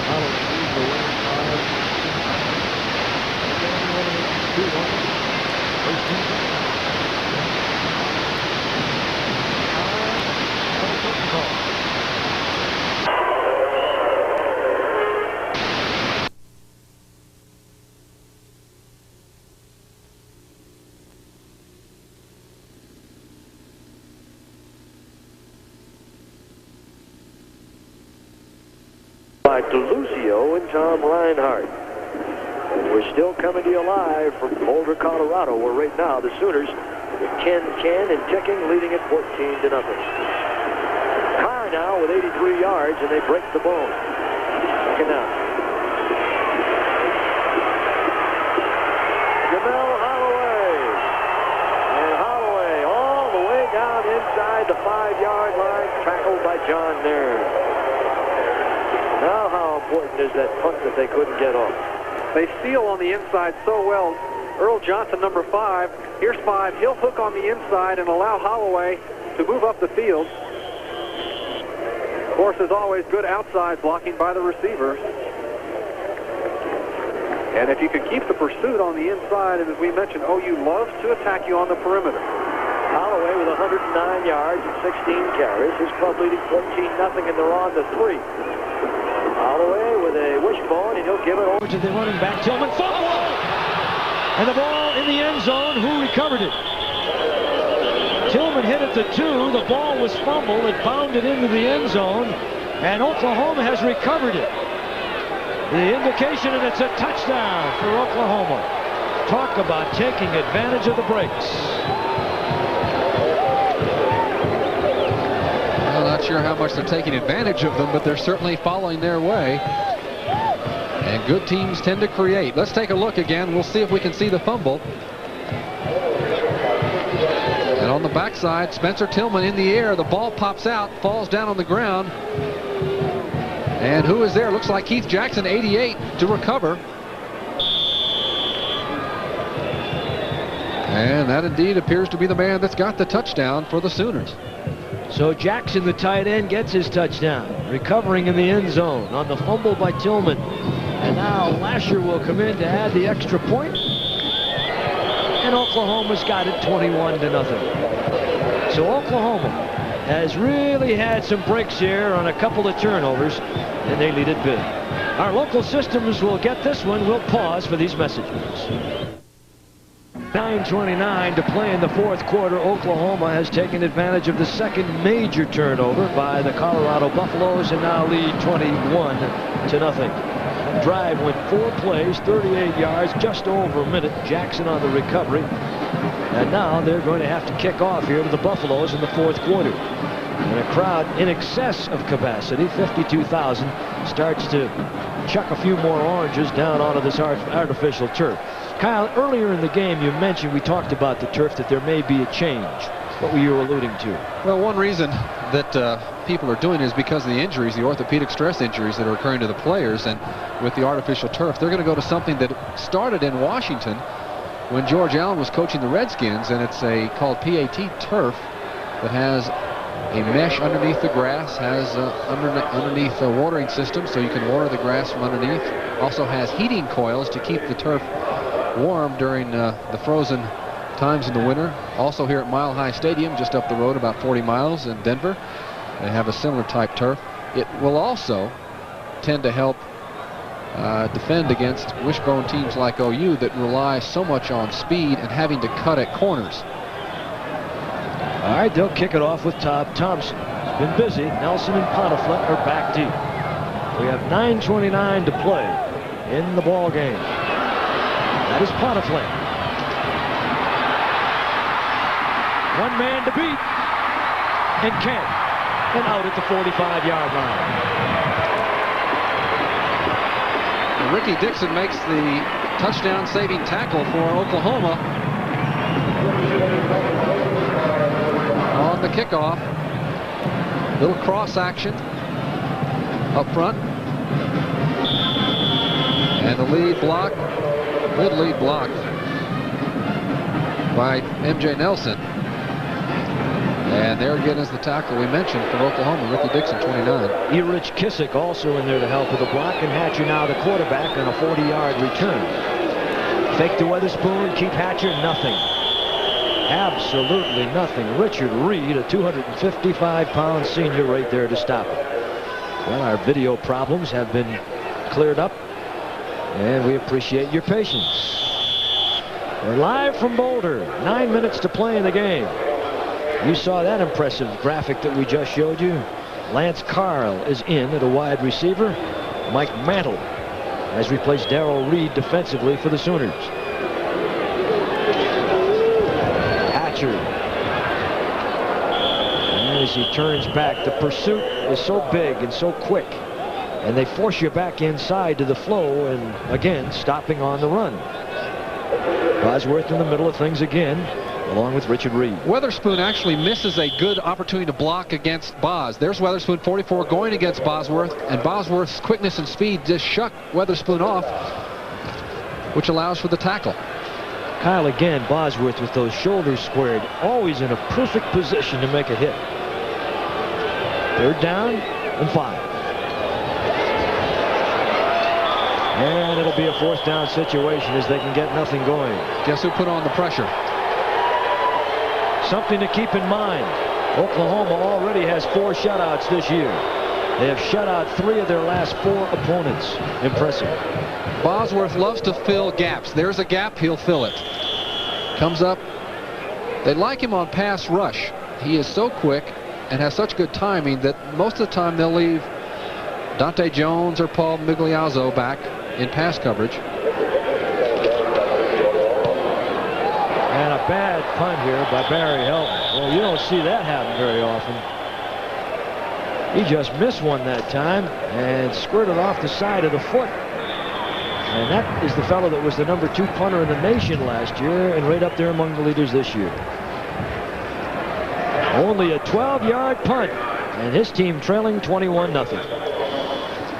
Prizes, and one of them, Michigan trailing Minnesota in the 4th, 17-10. Oh boy! And to add to that, it may be already over Ohio State and Wisconsin. It is. Ohio State 30-17. That'll set up a big game. Here's Patrick Collins for the Sooners, and they stay to the ground. They've yet to attempt to pass. They haven't made any mistakes. They're leading 21-0, and Colorado has played as hard as they can. And with the exception of the 2 mistakes that Colorado has made, they haven't played a bad football game No, they either. haven't. Collins busted one loose for 17 yards, and they try and diagram something on the side. What does that look like, Kyle? Looks like a pass pattern. They're going to have to pull out some stops. And on the drive up the middle, McCarty was right there to pull down the ball carrier. And they just bang away in the middle. That's Earl Johnson. He's 205. Lydell Carr's 225. Where do they get these kids? They just keep bringing them up, don't they? Go south of the Red River. They must drink that Red River. Well, they go down in Texas. That's where they get most of them. Yeah, that's got to hurt some of those other schools. Here's a final score. How about that one? Ooh, does that Ohio State-Michigan game look humongous now? 21-0 here. And the quick hitter up the middle. Great trap blocking inside. Earl Johnson again. And all they do is just eat up that clock. Well, there's not much Colorado can do. They've been able to move the ball on the ground much better than most teams have been able to do against Oklahoma. Colorado had hoped to be able to pull off the almost impossible double, beating Nebraska and Oklahoma at home in the same year. They've done it twice before. Holloway. You hit him hard, he just bumps and bounces and rolls. And pick a name. Arthur Walker. Give him credit for a tackle. Also, right there is Barry Remington. Some days his vision is 20/40, other days it's 20/60. It's been as bad as 20/100. He's really got a problem there, and it's almost always foggy. He wears, now he's taking the goggles off. That's the first time he's done that. But he may have to have that surgery after the season. Whistles and flags. And Oklahoma now just very content to try and do as much as they can to eat up as much of the clock as they can. Well, I'd hate to be the official there because both teams were so aggressive at the snap of the ball. Call it against OU. Look at the right side of the line, the guard and tackle, they both break before the snap. And thus the accurate call, Phillips and Greg Johnson. OU penalties are starting to build up now. Aubrey King has come in to replace Keith Jackson at a tight end for the Sooners. We will have a game, and an exciting one for you next week on USA Sports. A lot of that depended on the outcome of other games today. Patrick Collins, the fastest of the Sooners. Solomon Wilcox and David Tate were there, but what speed by Pat Collins. And on the sideline, Switzer is there, Bosworth is there. They don't just like to win, they want to destroy. There's a sadistic nature to some of the OU players, I think. It's not enough to just win. They want to make sure they win the scoring offense category in the NCAA this year. And Collins, the speed. 21-0 in the 4th. Oklahoma. They've stayed on the ground all day. And there's little Holloway. Well, you take away the passing game, but you have what amounts to 4 running backs in there, the way this fella carries the ball. And you got the #1 offensive line still on the field, playing the game for OU. Setting up the blocks. Another good block, Earl Johnson taking Schubeck out. And now they spot the ball on the 11-yard line. Derek Shepard comes out of the lineup. And a wide receiver, and he is replaced by Aubrey King. So they go on a 2nd and 1 with another tight end and overload the right side. Spencer Tillman, Koch wraps him up top. And it'll be a 1st down and goal, I believe, by the time they unravel this one. Here's Tillman. He's had all kinds of injury problems as a sophomore and then as a junior, and has been pretty much injury-free this year. The senior from Tulsa. He could just learn how to speak well. He would really be something. Yep. Did you hear him at halftime? My goodness. He's a very articulate young man. I mean, he'd like to go into the communication arts. Well, I hope he makes it in pro football then. I don't want to see him up here next to you next year. Oh, my goodness. This week on Wednesday Night Fights, USA Sports offers co-main events. First, you'll see the USBA Junior Welterweight title fight as Frankie Warren squares off against Aussie O'Neill. And you'll see the '84 Olympian Pernell Sweet Pea Whitaker going against Victor Acosta. Wednesday Night Fights from Harrah's by the Bay in Atlantic City. Live at 8 Eastern. Same day coverage on the West Coast. Right here on USA Sports. 4:10 to play here in the ball game. Well, we'll be keeping a close eye on that Penn State-Notre Dame game today. That'll be a good one. Lou Holtz, a big game coach against Penn State, Joe Paterno. And possibility we may see you, Penn State, next week. 21-0, under 4 to play. Collins. Untouched. Yeah, he can turn around, smile, autograph that one, take a bow, do whatever he wants because he deserved it. His 2nd touchdown of the afternoon.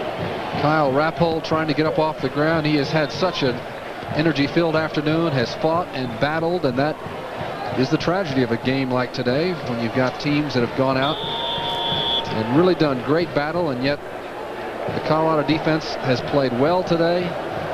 Just have not had any breaks on the offensive side of the team. Shut them down in the 3rd, but they bounced back with a couple more here in the 4th, and Lasher again has added another extra point. So Lasher's on a roll. He has 4 today, 133 for the year. And right now, without knowing what Van Tiffin is about to do for Alabama, he is the #1 leader all time. Consecutive point after tries. The first quarter, we were just talking about Penn State Notre Dame. We have a score for you. It's 7-0 in the first quarter. And there's a pretty good chance that next week you'll see the Nittany Lions right here on USA College Football 86 as the Pitt Panthers travel up there to Happy Valley. And let me tell you what, that is always one of the great games in college football year to year. There's a natural rivalry there. They're vying for recruiting, and there's a lot on the line. So that's probably where we're going to be, and we would like to urge you to check your local listings so that you'll have a good idea for sure that we're going to be there and at what time. Next week on USA. You've enjoyed the linebacker play today at Bosworth. Shane Conlon is there. Also Tony Woods, who actually plays defensive end, but he'll be a linebacker in the pros, and he'll be playing for Pitt. That's Poniflet picking it up after he had knocked it down for Colorado. And with less than 4 minutes to play all over the football, now things get a little bit out of hand, unruly over there. Coach Bill McCartney getting a little nervous about his players. He's trying to maintain the utmost of decorum, and he wants to make sure that they keep this on a sportsmanship level which is way above par. Derek White was involved. Wait a minute, say that again. They want to keep it on a sportsmanlike level which is way above par? That's right.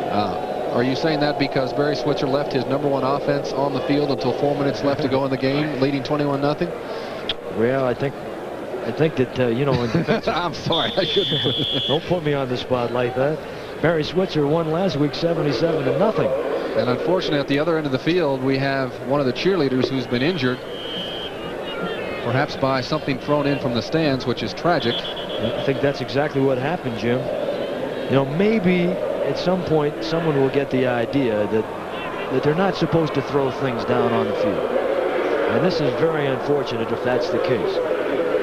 They, as I had mentioned, had a task force of people out there picking up oranges and articles that had been discarded on the field. Well, evidently, this young person went out there to pick something up and may have gotten hit. I don't care if you throw a marshmallow out there from the upper deck here. By the time it gets down there, it's going to make you feel it. And now they're tending to the person. This man, Bill McCartney, with his mind on what he's going to say to his troops post-game. They have done an awful lot of what they needed to do. We talked about the formula that was necessary to beat Oklahoma. It included a lot of time of offensive possession. They've had that. It included a relatively lower scoring game, which they had until just a few minutes ago. But it also included no turnovers, which has not been the case. The fumble, the interception, the 4th down, Helton having to run instead of the punt because it was going to be blocked. Really 3 turnovers, though it won't look that way on the stat sheet, and 0 for Oklahoma. And of course also utilizing their one strength, and that was their punting game. And for Oklahoma, give them credit, they have had the better of that, even though maybe not longer distances in terms of yards, but strategically placing their punts in a position where Colorado had to really dig themselves out of their own ends, to try and get the thing down the other end of the field. And in terms of field position, OU getting the ball 3 times in Colorado territory. The best field position for Colorado the whole game was this last possession when they had it at their own 41. Prior to that, they had it on the 1-yard line, the 6-yard line, the 14-yard line, the 18-yard line. 4 or 5 possessions inside their own 20. Makes a big, big difference. There's Barry Switzer looking at going 13-1 career against Colorado. And for the season, 9-1 overall and an undefeated record going into the Big 8 clash next week with Nebraska. Now, you know, Nebraska can still bounce back and win a ball game next week and kind of throw things into a cocked hat again. But nevertheless, you got to really give a lot of credit here to this Oklahoma team. They have been terrific all year long, with the exception of that tough game that they played in Miami when they were completely outplayed. And certainly a lot of thinking going along by all the Bull scouts that are here. We've got 7 in attendance with us today. But more than likely, a lot of decisions going to be delayed until the 29th. Particularly watching the end of the Alabama-Auburn game in terms of the Sugar Bowl. And the Fiesta's still in there trying to get the Miami-Penn State battle. You know, we talked a little bit about Bosworth and then mentioned Shane Conlon of Penn State. You've got to add Cornelius Bennett into the mix as to who is going to be the man that ends up with that Butkus Award. Whatever, there are even 4 or 5 others that are really prominent linebackers.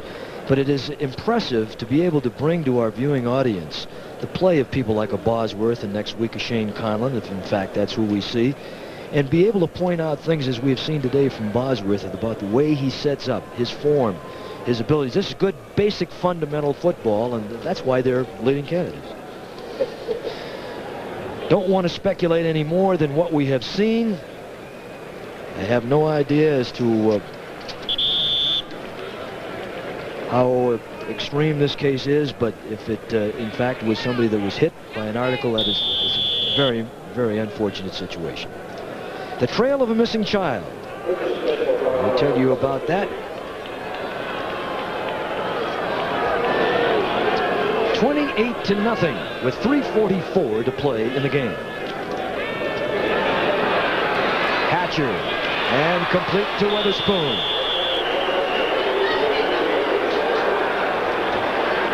Evan Gatewood, the tackler, to the 25 or just short of the 25-yard line.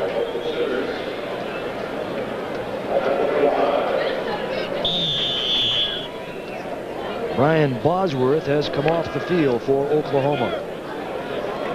And there's Anthony Weatherspoon.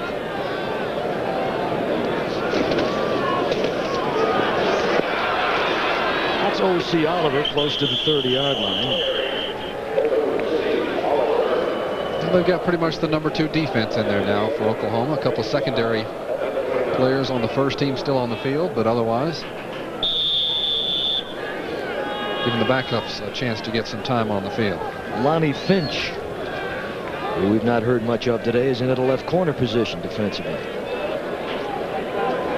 2:54 to play in the ball game.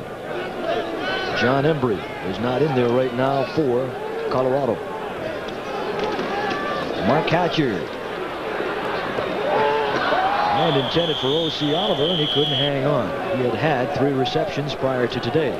There's the Boss. Well, see, he saw what happened to the cheerleader, so he's kept his helmet on. He doesn't normally do that this late in the game.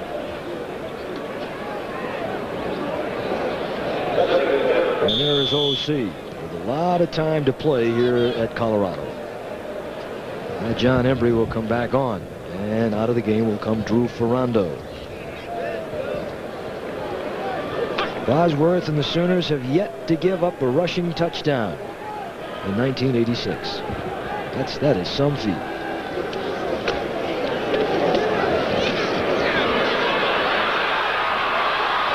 Good run by Hatcher to the 40-yard line. And a fumble. Maybe stripped on the tackle. And after all that, it's recovered by Oklahoma. Paul Migliazzo, number 42.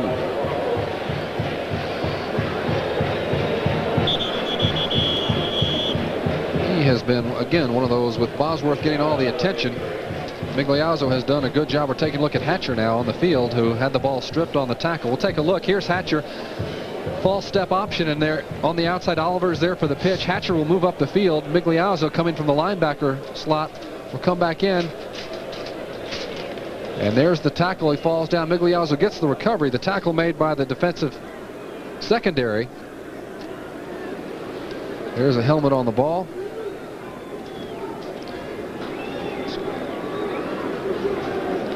And again, not a good day for Colorado, as that is really their 4th turnover. 2nd fumble, 1 interception, and the 4th down missed punt. That means that Eric Mitchell will have to come back into the ball game for the Colorado Buffaloes, trailing 28-0 with 2:31 to play in the 4th quarter. Coming in now for Oklahoma, pardon me. So he will start at the quarterback. They take over on another turnover. And there's Mr. Mitchell. Very nice young runner, Eric McCarty. The tackle. Look at the Boss signing autographs on the side. The Boss. See something? I built a snowman down in the end zone yesterday. It didn't seem very concerned about the game, which is when he said it would take absolute trick plays or luck for Colorado to score on them. This now closing in within 2 minutes of 4 games out of 5 in which they've had a shutout, and that other game only gave up 3 points. Mitchell has to reverse. Look at this. Oh.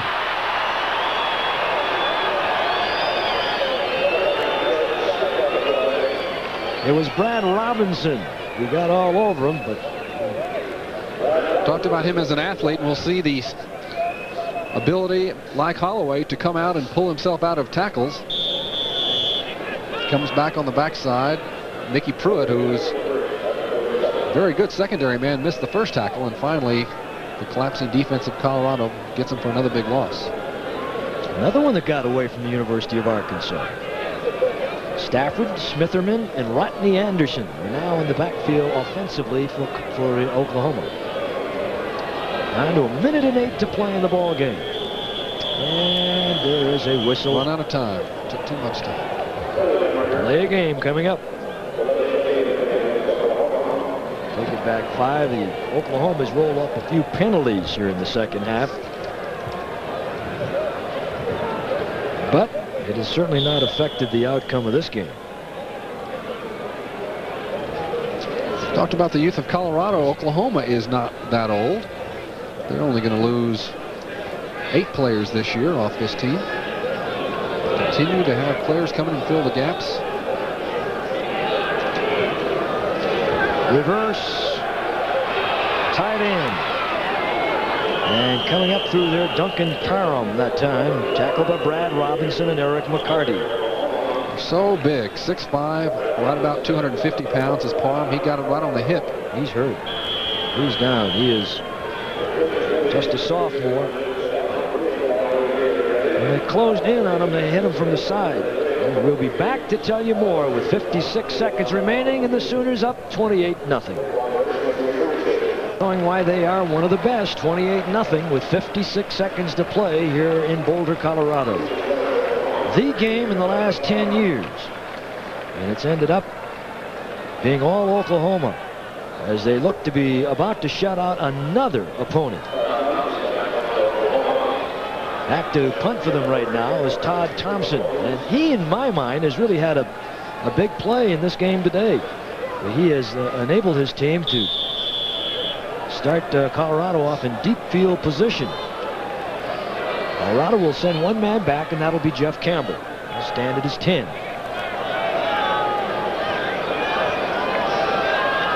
Long count.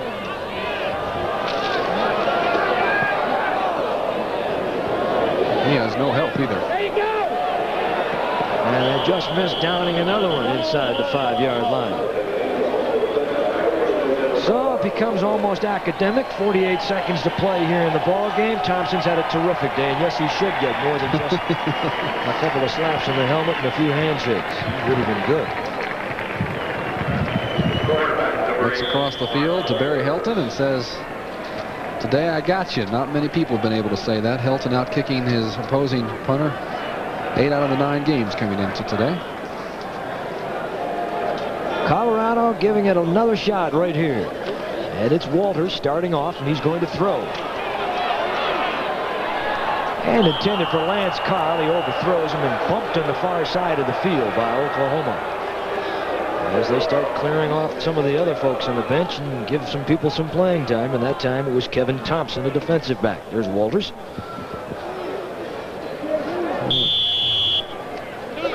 .41 seconds to play in the game. Colorado will go to Kansas State with a 5-1 Big 8 record.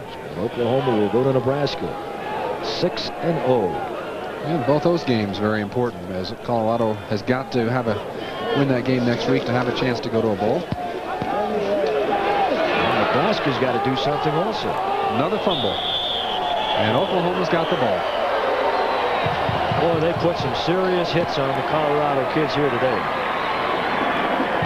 That's the 3rd fumble that they've really been able to give themselves good field position on. Take a look back for Colorado. Walters spins up, doesn't tuck the ball away, and it's knocked out. Tony Woods is there. Mike Aljo was the man that popped the ball loose. There he is, number 55, Aljo. 28-0. 34 seconds to play in the ball game. And it looks like we'll be at Penn State next week, but please check your local listings. They're going to run it. Eric Mitchell. And Mitchell will give it over the middle that time. Running back. Tackled by Andrew Walker. And there he is right there. That's Rodney Anderson. Well, they did not have to run another play. I don't think it would be too advisable to try and take it in another time here. You got everybody on the sidelines, including Switzer, saying, "Now they're going to leave." Well, Barry says that's it. Yeah. I want no more. He's coming over. He'll shake Bill McCartney's hand. And Oklahoma is exactly what they were coming in. They're number 4 or better. That's an excellent football team. And they have now taken their record 9-1 overall, 6-0 in the Big 8. With a solid performance here this afternoon. Basically, they took away from that man, Bill McCartney, what he was hoping to do with his own team, and that is create turnovers. Final score, Oklahoma 28, Colorado nothing. 28-0 over Colorado, and the man that engineered the drives today, Jamelle Holieway, with over 120 yards rushing. Jamelle, Barry Switzer was very... I can't hear you. Yeah, your coach Switzer was very coy before the game. He said there weren't too many things he was concerned about. What did he tell you about Colorado, and did they play the way you expected? Yeah, they played really good, really well, that is, throughout the whole game, and we just got all kind of breaks. And the things that he told us were to keep our poise, and everything would take care of itself. Well, we appreciate you taking time to be with us. Let you go in and celebrate with your guys. Eddie Doucette has one quick question for you. Jamelle, you get poked in the eye. Was everything okay after they took care of you on the sideline? No, I mean, after that, when I look up in the sun, I would see double vision. So I just try not to look up in the sun and just keep my eyes on the ground. All right, well, take care of that eye. You may be seeing double Nebraska next week. You got a big game ahead. You bet the Buffaloes are seeing double nightmares of red right now. Thanks, Jamelle, for being with us. Thank you. Okay, Jamelle Holieway and the University of Oklahoma. They came in number 4, and they are all of that and better. Next week, it looks like we're going to be at Happy Valley for Penn State and Pitt, and that means we're going to see some outstanding talent, including DJ Dozier and Shane Conlon, who we had already talked about. Please check your local listings for the game and the time in your area. Also, we want to thank everybody that have helped us here today. They've done an outstanding job, particularly our statistician, David McCullough, and our spotters in the ball game, Scott Zabetis and Dimitri Gianaris. They've done a terrific job, much better than I did reading their names. Oklahoma a winner, and today's game was brought to you by Jeep. There's a feeling you get only in a Jeep. And by Winchester. Load up with the legend. Sports codes provided by Tailored Classics from Levi Strauss & Company. The executive producer for USA Sports is Jim Zrake. Our producer today, Gary Dubin. Our director, Kent Samuel. Our associate producers, Kevin Landy, Tim Rapley, and Kathy Hunt. Our assistant director in the booth, Tom Craig.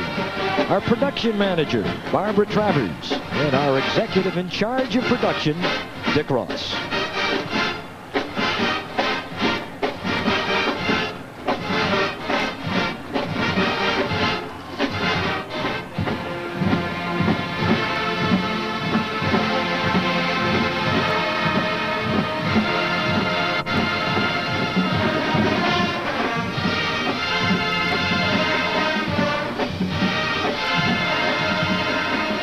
Football 86 is a presentation of USA Sports.